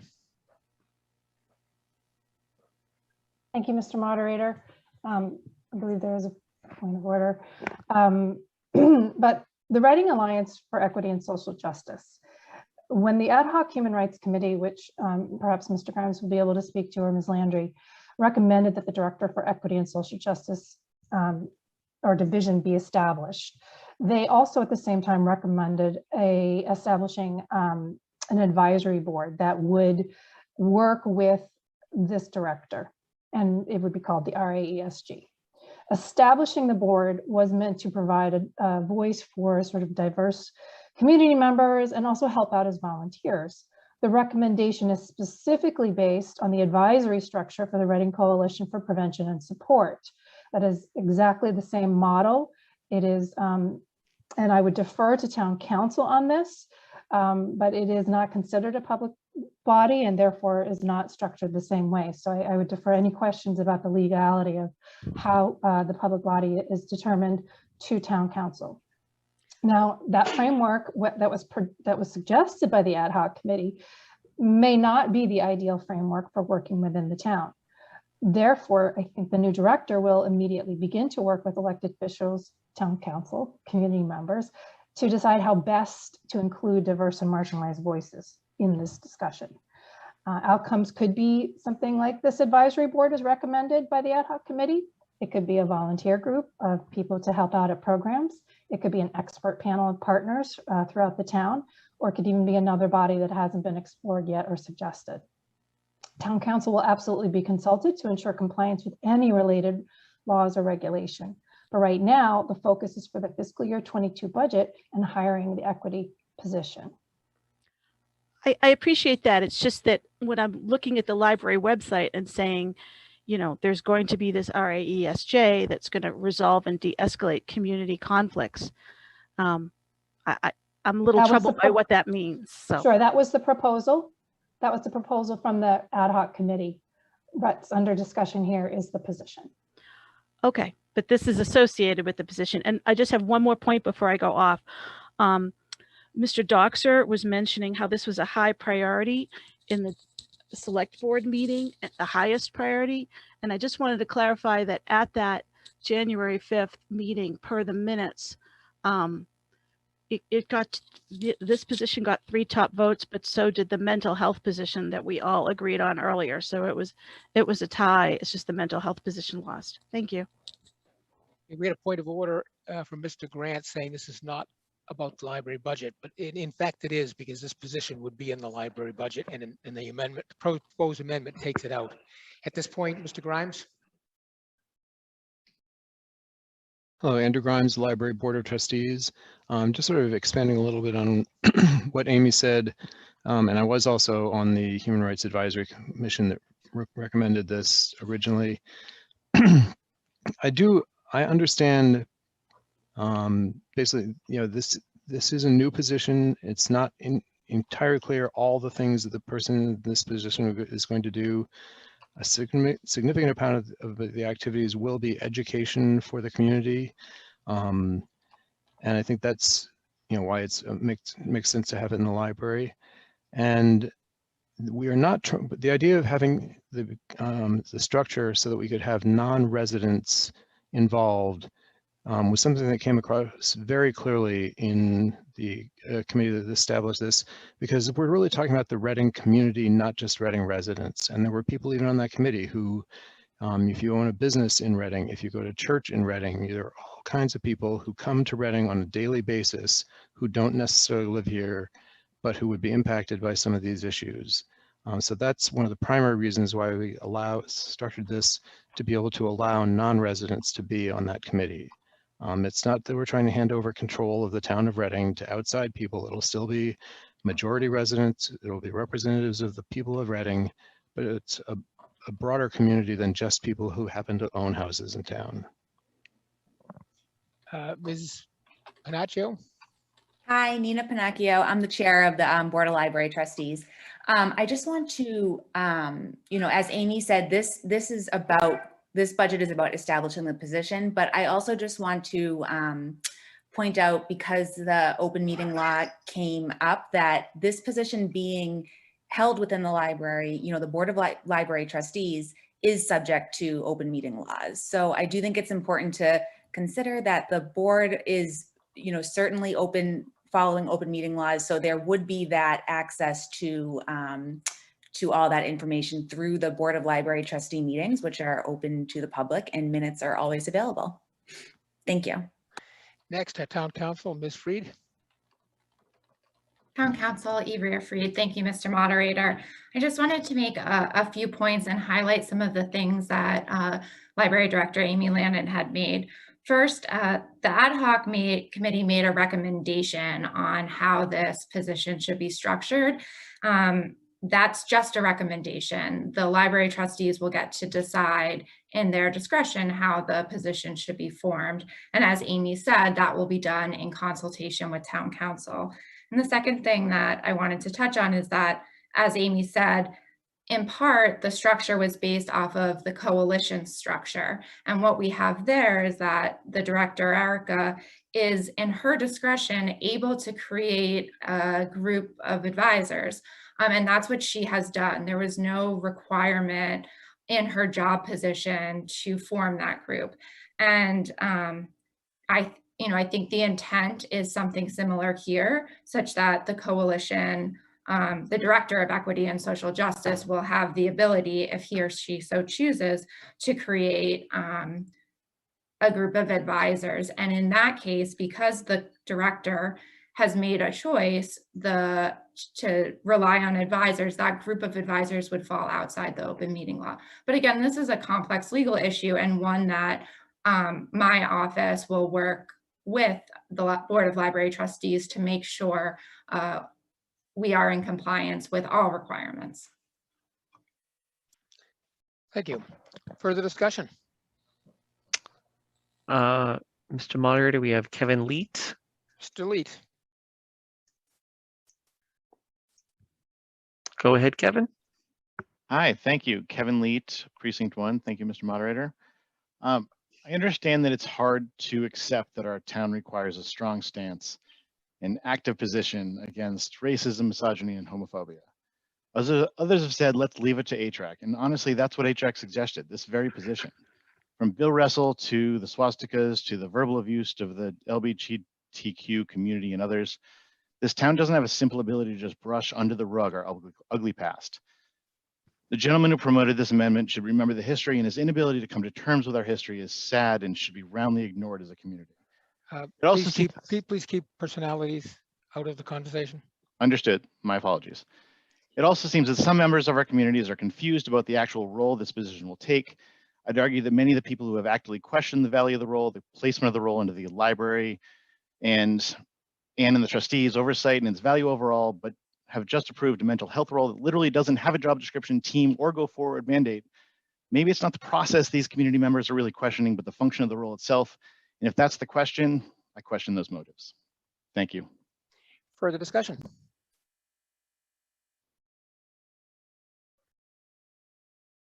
I think your microphone might be on. Oh, sorry. Anne Marie Corey, Mr. Moderator. Ms. Corey. Thank you, Mr. Moderator. Anne Marie Corey, Precinct 5.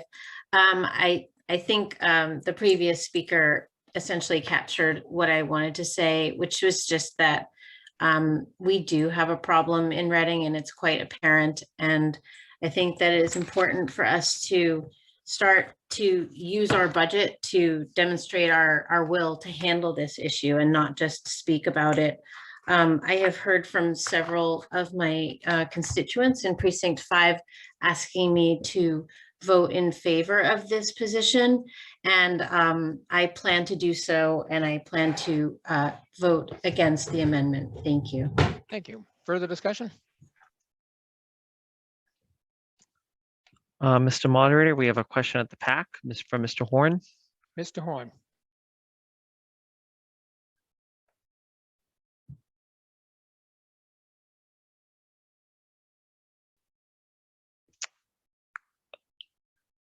Mr. Horn. Ready when you are. You're all set. Thank you, Mr. Moderator. Bernie Horn, Precinct 1. I won't repeat what I've enumerated in the essay. One thing that I would recall, though, is that when my partner and I were very involved in the METCO program, probably the biggest criticism that the Metco program administration officials had of Reading is that we had no African-American teachers in our school system. Our eldest is 37, so that was over 20 years ago. I did request from the town manager, and I did receive a response from Laura, thank you very much, and requesting how many people of color or ethnic diversity Reading employs in the school system as well. And apparently that data are not available. I'm not sure if we can, perhaps somebody knows how many African-American teachers we've hired over the last 20 years in Reading. Is there any possible information that we might have that? Does anybody have that? We're getting close to being out of bounds of the article, but do we have any statistics on that? I did not have any. Okay, apparently not. Okay, Mr. Horn. I'm going to take that as a 0. Point here is to simply say that we really need to act more like a diverse community as opposed to talk and criticize. I'm not going to, I would stand by what I said in the essay, and that is that it is absolutely obvious that all these things should be addressed and should be addressed in the schools, and I'm sure we're getting the training and everywhere else throughout the town. But you know, from my perspective, this is more about acting as we should have done for the last 20 years. And you know, the town manager and I think the superintendent of schools should be mandated and tracked as to whether or not they're really hiring for diversity. And my point here is that we need to act and stop talking. Thank you. Further discussion on the proposed amendment? Mr. Moderator, there's a point of order in the chat. Point of order in the chat. Oh, somebody has that information. Mary Ann Downing. Can you raise your hand?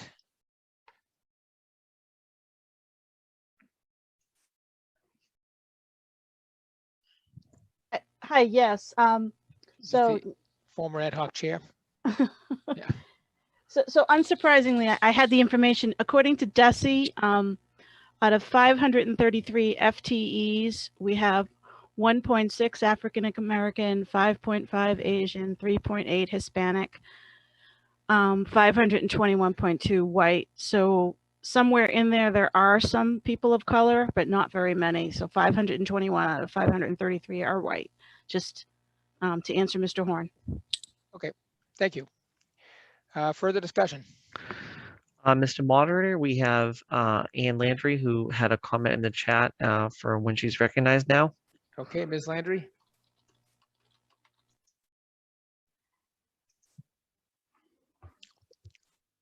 Thank you, Mr. Moderator. I speak in opposition to the amendment. I was the former ad hoc committee co-chair and was also present for the formation of the ad hoc committee in October 2018 at the meeting that Teresa Wiggins referenced that had honored Dr. Anna Ornstein and had brought stakeholders from the community together to discuss how best for our community to go forward in the wake of the many swastikas that had been discovered around town and in our schools. And one of the recommendations was for an ad hoc committee to develop a proposal for what would be the most appropriate human rights related organization for our community. The work of the ad hoc committee has been the most extensive and collaborative process that I've had occasion to take part in my work as a select board member since I was being elected in April 2 years ago. One question I know that has come up quite a bit is why the library? The library is a community resource that is accessible to all members of our community. And this position would not simply serve library patrons, but I think, as has been said by our town manager and our library director, this person would work collaboratively across departments with schools and students within the schools as well as with our town departments and community members. I know another question that was raised was, why not allow this type of work relating to human rights to remain with HRAC, our volunteer advisory board, to the select board. This board has done yeoman's work in extremely challenging times, and I give them a lot of credit for their efforts. It's an all volunteer board. And there's been very high turnover in that committee, and I know a lot has fallen on the few members that have been in place to try to respond to incidents of hate within our community, as well as to plan educational and community events to help bring our community together in the wake of some of this pain. This kind of effort really does require a sustained effort. And I know that someone said, the soft stuff is the hard stuff. This is the hard stuff. And I think we could use in this community, and probably any community, professional support, but particularly in light of some of the painful incidents we've witnessed, from swastikas to more recently this past summer, an attack on a lesbian couple walking their dog, which was reported in the Reading Post. I know that when the town manager presented the budget to the select board this year, he mentioned that it has the unanimous support of department heads. I really urge my fellow town meeting members to vote against this amendment and in support of the position. On the financial note, we will be seeing 7.5 million, and Bob, you can correct me if I'm wrong, coming in COVID relief from the federal government. And so with that in mind, I did feel comfortable supporting the additional mental health position, which certainly meets a community need.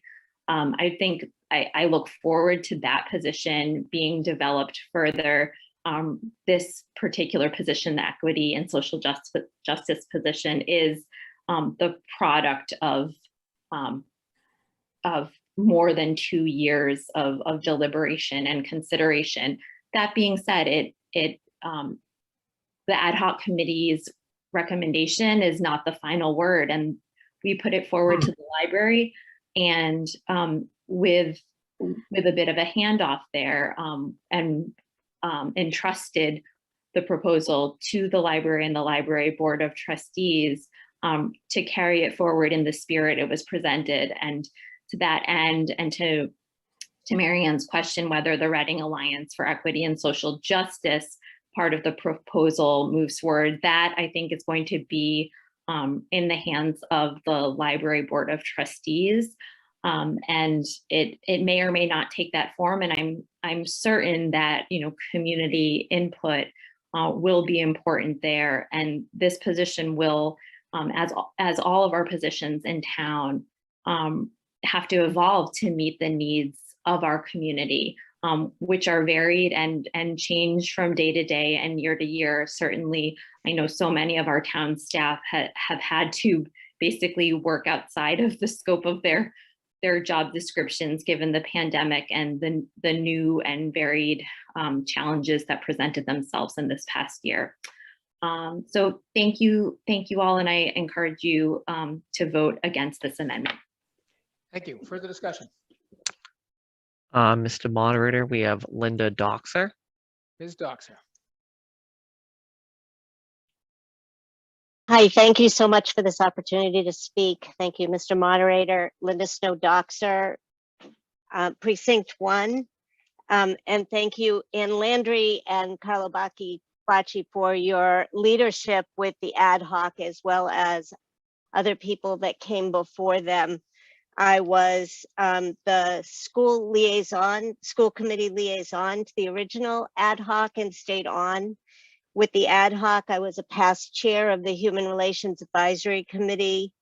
I've seen firsthand what needs this town has, from swastikas being found and taking 10 months for the Human Relations Advisory Committee to deal with them, to many of the very diverse and poignant stories that we shared on the ad hoc when we were first beginning. I can only speak to my story, or one of them, and that was being the only Jewish school committee member, having that being posted on the front page of the local paper and right before the high holidays, and being told by a neighbor that if I got robbed, that was my fault because I let people know I was Jewish. I mean, the marginalization is real in town. It's not, you know, it's still a wonderful town. I've loved living here, but it's really important for us to listen to the different stories. I really appreciated Mr. Brown mentioning his grandson and the accessibility of town hall, and the fact that within 2 years, people will be crowding this director's office. And I think that's speaking to the need of our town. I would absolutely vote against this amendment and for this position. I wanted to say that one of the points of Dr. Martha Davis from Northeastern, who's an expert on human rights commissions, I listened to her presentation for Wayland, who has just decided to adopt a to initiate a human rights commission. It's the longer title, and it includes human rights and social justice and equity, and it's a long string of the reasons why they need this commission like we do. And she mentioned how important it was that there was a safe place for people to go to report. Someone earlier said, talked looking in the newspaper and not finding, or in the police records, and saying that he hadn't seen many incidents or crimes reported. And that is because people don't feel comfortable coming forward. And the placement in the library is intentional to enable people to feel safe coming forward. Attorney General Ryan said, I heard her speak at the Mass Human Rights Coalition a month and a half ago, and she talked about how important it was to have human rights organizations, to invest in them. And there are many forms and ways that people can be invited in to share their stories. And the way that the problems in a local town can be de-escalated before going to the state is by having some place where they feel comfortable going. And that was part of the goal of the ad hoc. So one of the most powerful parts of this will be to have a paid director that we invest in, who is building relationships and collaborating across the different departments in town. We heard the police chief talk about that with the new officer. One of her roles, or his roles, or their roles, will be to inform the public, to raise grants and funds that can provide programs and training across town. And I really appreciated Amy Lannon and Andrew Grimes talking about how, and I'm sorry, Nina Pinocchio talking about how the position will evolve. That's part of what needs to happen. I really encourage people to vote for this, not for the amendment, to vote for the director position in the budget of the library, because the Human Relations Advisory Committee, being a volunteer committee, cannot keep up with what the need is. Thus, the at least 10 months in dealing with only one swastika. I've appreciated Josh Goldlust's work with the Human Relations Advisory Committee, as well as many others. And I think that the paid director will be a real blessing to all of us. Thank you. Further discussion? Mr. Moderator, we have Cynthia Cool. Ms. Cool.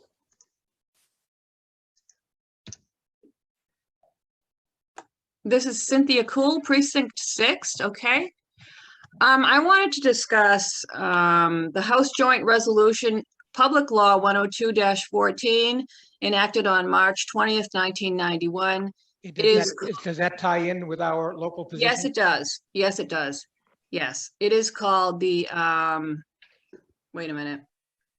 Well, anyway, it says that our government recognizes the Noahide laws as the bedrock of society from the dawn of civilization. And it says that these are the ethical values and principles. The edifice of civilization stands in serious peril of returning to chaos without them.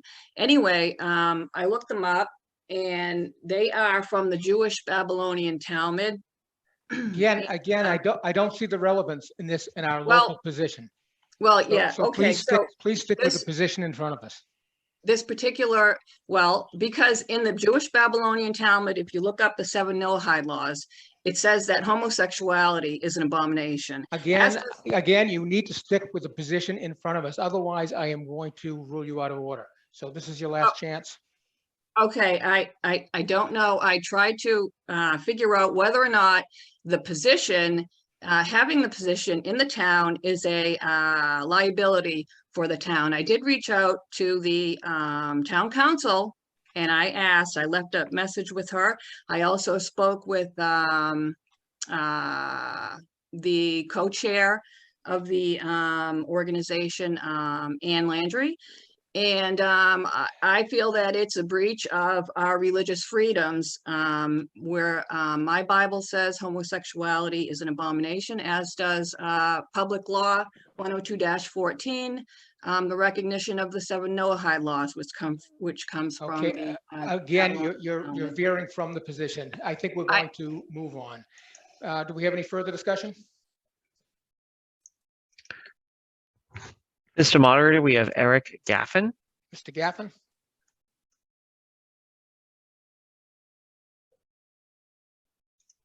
Oh, go ahead, Eric.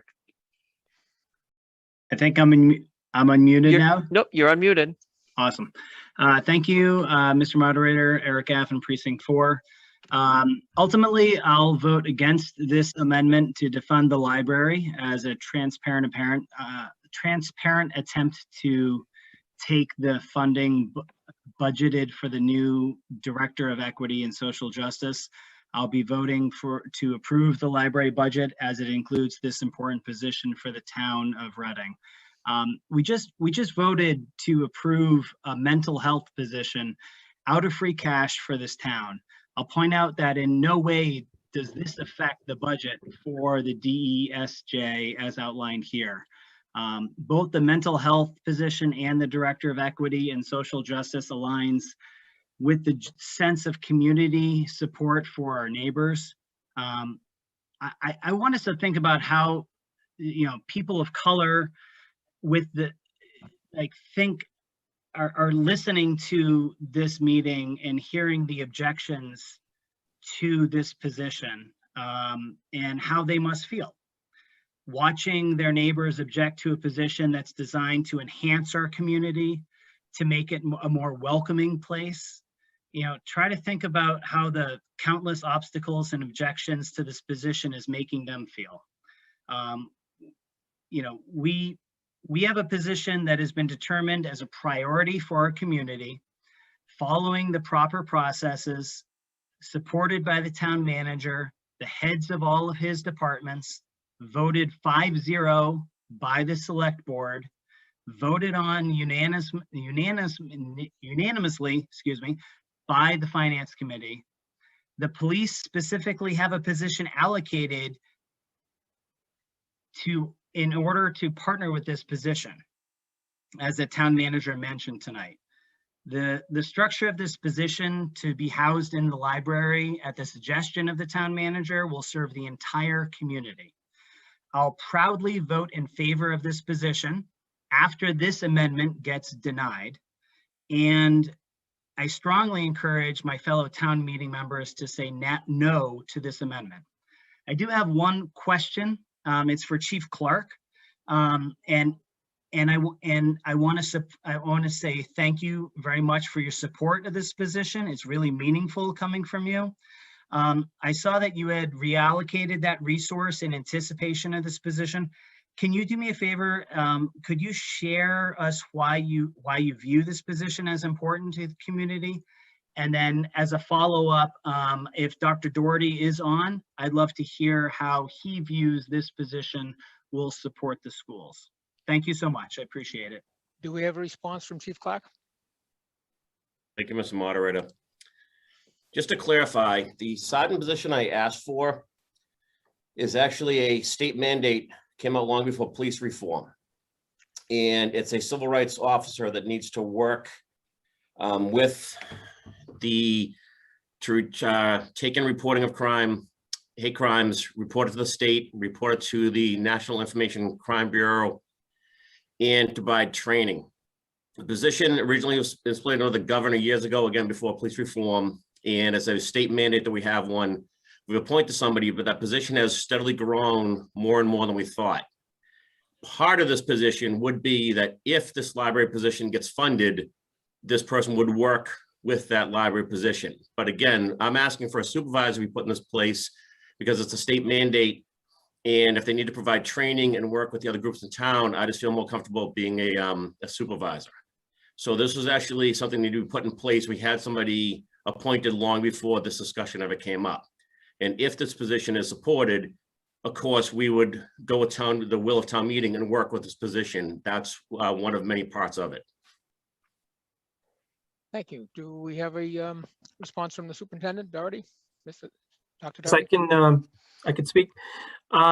This position, if supported by town meeting, obviously would provide a valuable resource to the schools, similar to a lot of the other partnerships that we have with other town department heads and positions with the town piece. I can give a couple of examples. I could envision this position working closely with our METCO director, with our building principals and central office administrators in the continued work that we're doing already with our equity and social justice practices and professional development and curriculum.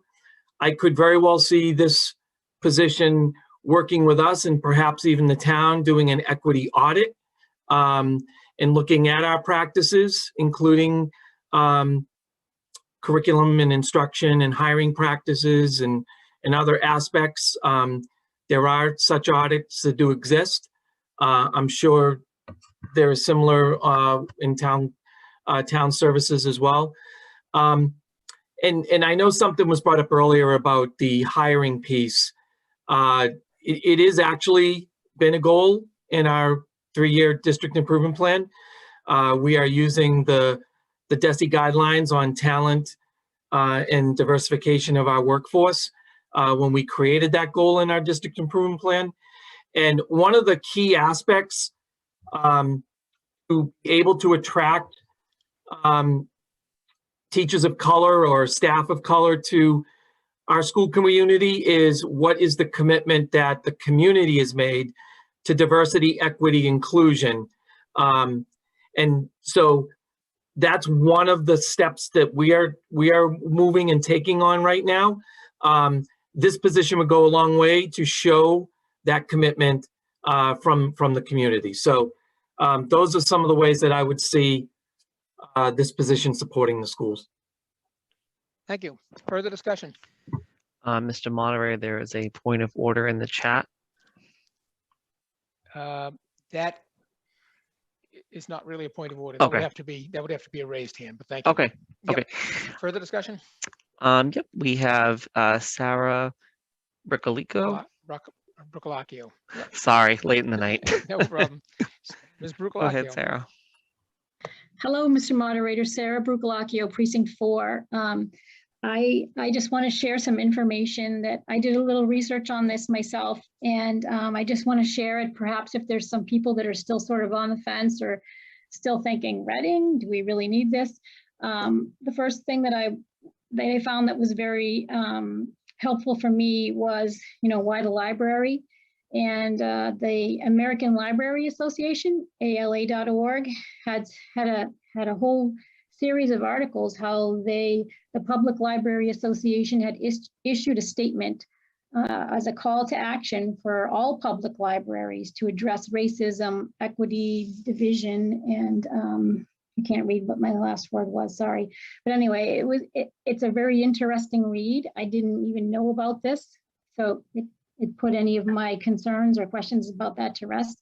The second one was when I think it was Kevin Breer had sent out an email asking to be taken off the town meeting mailing list, but he put in his 2 cents, which rang very true, saying that these positions are the future. They will be standard practices. They already are becoming that way for companies. So we're not exactly outliers by saying we need this position. It's going to be like, if not this year, it'll be next year. And something else that I thought that was really interesting, because we're also in the process of trying to hire some people at work. And so trolling Indeed.com, when you typed in Director of Social Justice, something like 574 positions in Massachusetts are on Indeed.com. And I thought that was quite something. It really shows that this isn't something that, is this a maybe? This is a definite. This is something that we need to do. And another thing is doing some work in some nonprofit websites. There are at least 200 large nonprofit organizations that have calls for grants for supporting social justice programs. So once you get this person, I think that they wouldn't have any difficulty at all at being able to access additional funds for whatever it is that we decide we need to get those funds for. And also keeping in mind, we have a lot of new housing coming into town. We're likely going to be having a lot more diversity coming in, and we want to welcome each and every person here and have them come into Reading, knowing that we've been proactive in this role. I think it's really important. And once again, I trust the town manager and the chief of police and the superintendent of schools. I think, they're all giving this a thumbs up. We may have to make some tweaks and changes along the way, but I would support this budget item and I would oppose the amendment. Thank you. Thank you. Further discussion on the proposed amendment? Mr. Moderator, we have Caitlin Mercurio. Ms. Mercurio. Thank you. Caitlin Mercurio, Precinct 2. I'd like to move the question, please. Okay, moving the question, it calls for an end to debate. It requires a 2/3 vote. We will have a poll put up. If you vote yes, it is for ending debate. Vote no, it means you want to continue debate. It requires a 2/3 vote. So can we call for a poll?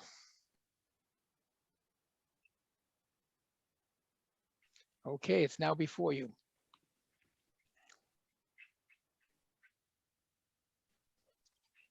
And I would call for a vote in the pack.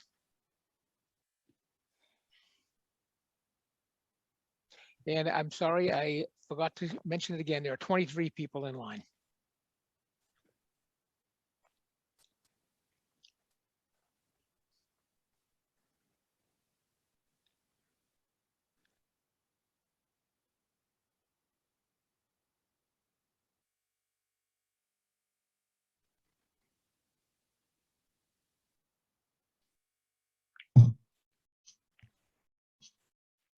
Do we have a vote in the pack?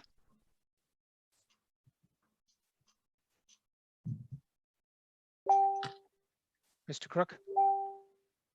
But I don't want to get too far. Mr. Crook, can you hear me? The pack, we have 3 yes. We have 3 no. 3 no. We also have a point of order. Apparently, several people have been kicked off the meeting just now. Oh, have we run out of time? He says that I'm not sure if you can hear him. He says several people have just been kicked off the meeting. Okay, we're going to check on that. Thank you. The meeting goes until midnight. Oh, this shouldn't be a problem then. It's possible.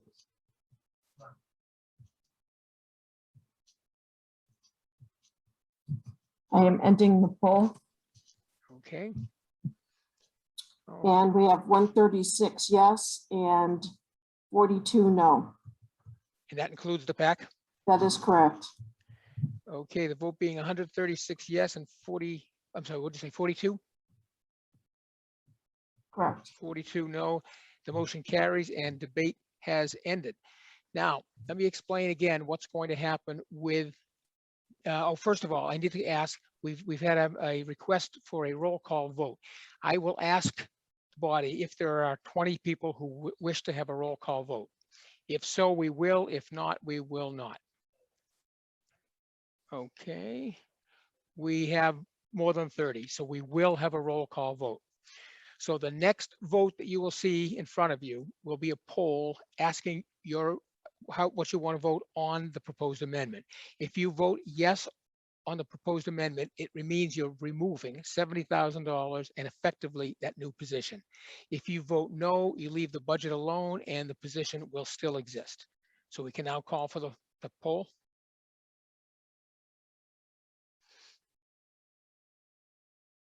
Okay.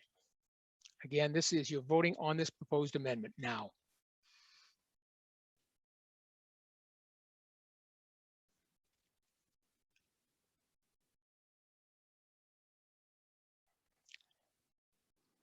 And again, I would ask the PAC if you have a, I will eventually, I'll ask you for your numbers now, but then I'll ask you to do the roll call at the end, Mr. Crook.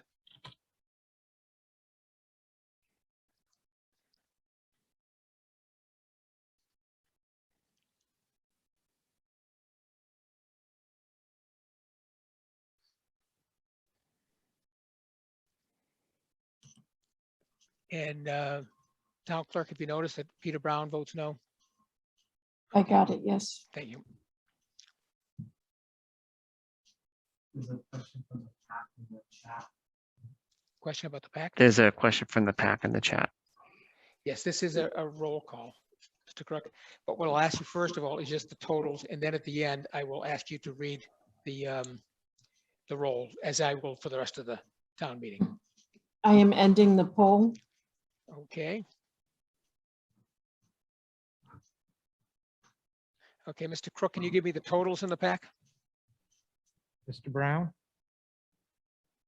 We're voting on we're doing the roll call now? Yes, this is the roll call now. We're voting on the proposed amendment.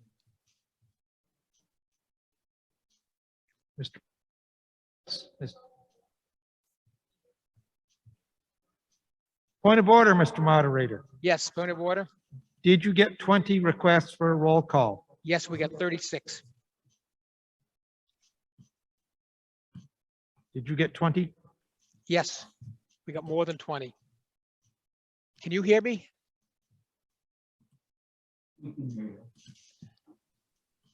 Mr. Crook, can you hear me?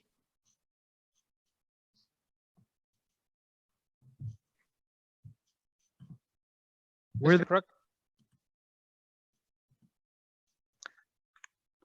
Andy, are you able to assist?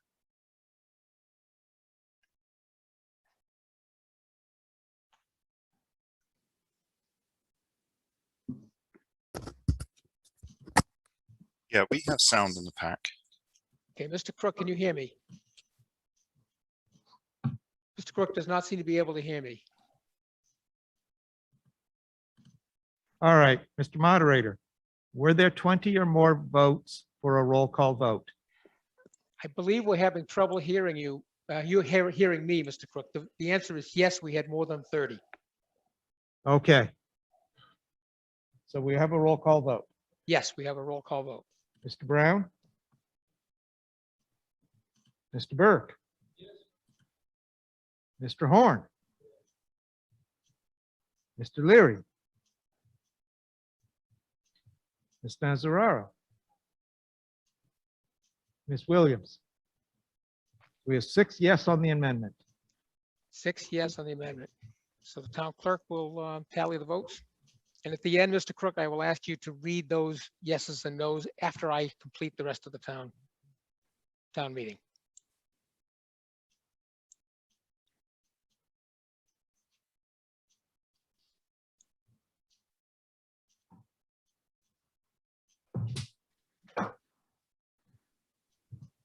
The total numbers is 44 yes, 130 no, and 4 abstain.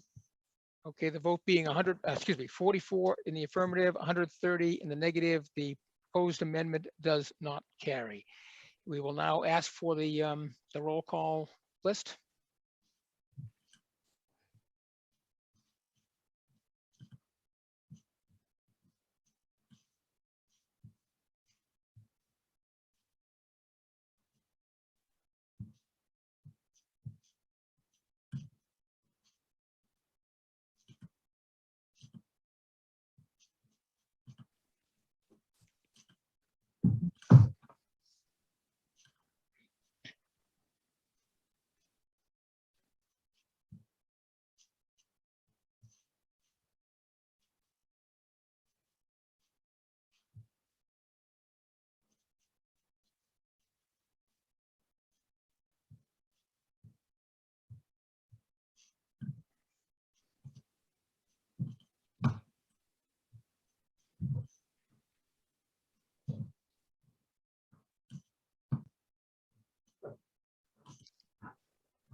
Alan, you're unmuted.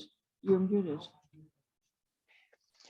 While we're waiting for the result to come in, the town managers asked if there are any questions on section M, which is core facilities. We figure we could keep moving until we're waiting until we get those results. Are there any questions on M?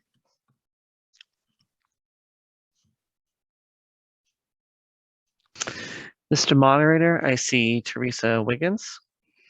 Ms. Wiggins. Go ahead, Teresa. Hi, Teresa Wiggins, Precinct 8. I actually left my hand up by accident, but I may be back later. Okay. Okay. Further discussion on section M, core facilities. Mr. Moderator, we have Ian Brown. Mr. Ian Brown. Hi, Mr. Moderator, Ian Brown, Precinct 8, motion to adjourn. Okay, I will hold off on that for just a second until we get the final results, which have just come in, and then after that, I will recognize you again. Okay, let me read the numbers have just come in.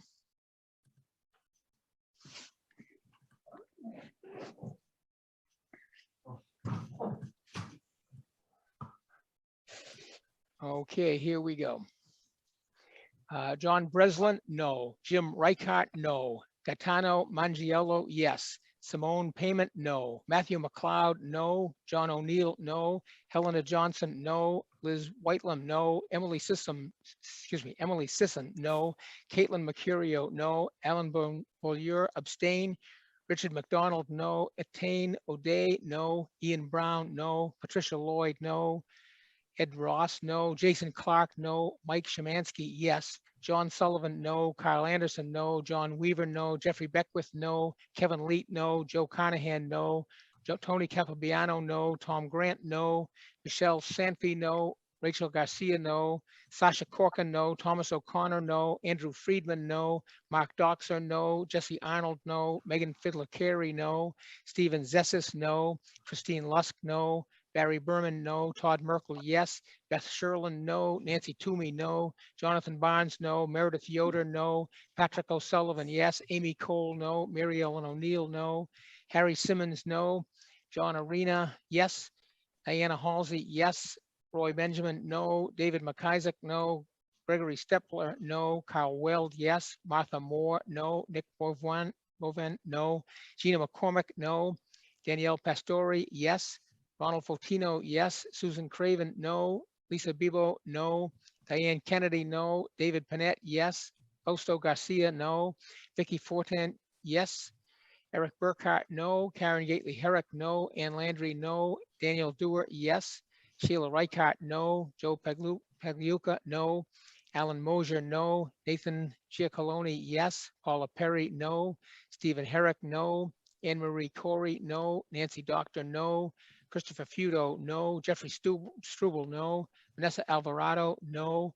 David Fierabend, no. Erin Tierney, no. Heather Klisch, no. James Mon, no. James Bonazzoli, no. Teresa Wiggins, no. Richard Coco, no. Donovan Ure, abstain. Michael Giacalone, yes. John Sasso, no. Kelly Malone, no. Eric Gaffin, no. Sean Brandt, no. Robert Mandel, yes. John Corbett, no. John Scott, yes. David Talbot, no. Allison Sillers, no. Ann Cruikshank, no. Denise Iazzo, no. Thomas O'Rourke, no. Laura Wilson, no. Phil Pacino, no. Anthony Lorenzo, no. Lorenzo Columba, yes. Sarah Brucolacchio, no. Drusilla Wood Beckwith, no. Bob Ferrari, no. Jackie McCarthy, no. John Miles, no. Marianne Tompkins, no. Angela Binda, no. Charles Donnelly Moran, no. Sheila Mulroy, no. Audra Cashin, no. Kenneth Tucci, no. Brian O'Mara, no. Brendan Carroll, no. Sean Neville, no. Karen Janowski, yes. Bruce McKenzie, no. Laura Fusco, yes. John Halsey, yes. Melissa Murphy, yes. Kate Goldlust, no. Thomas Perry, yes. John Dever, yes. Sean O'Connor, yes. Joanne Manville, no. Deborah Hattery, no. Christine Strack, no.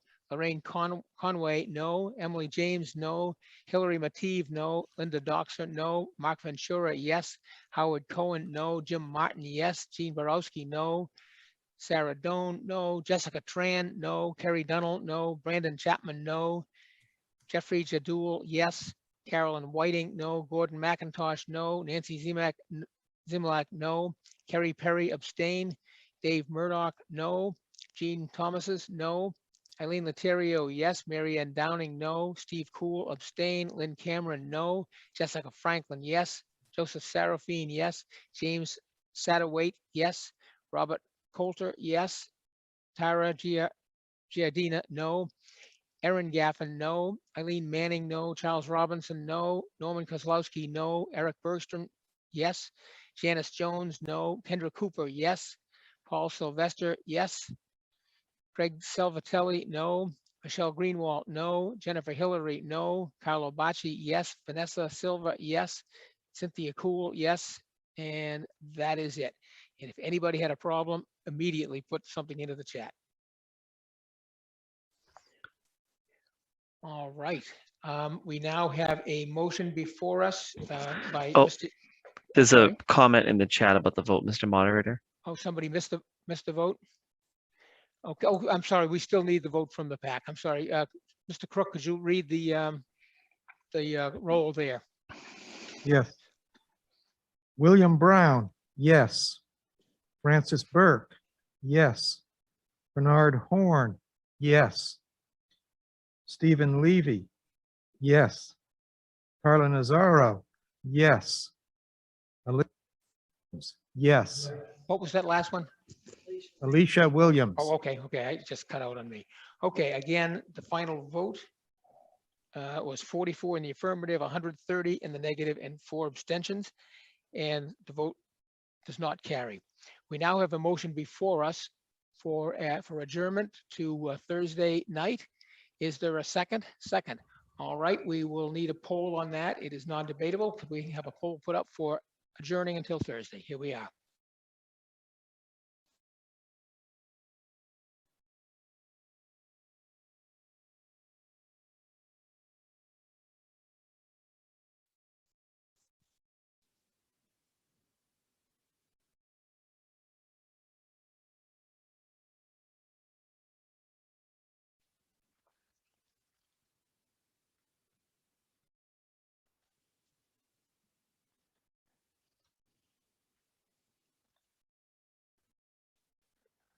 We have the vote from the pack.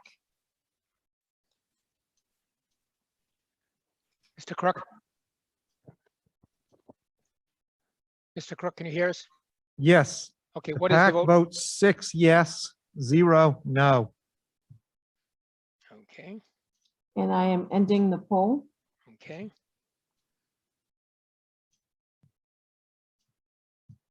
And we have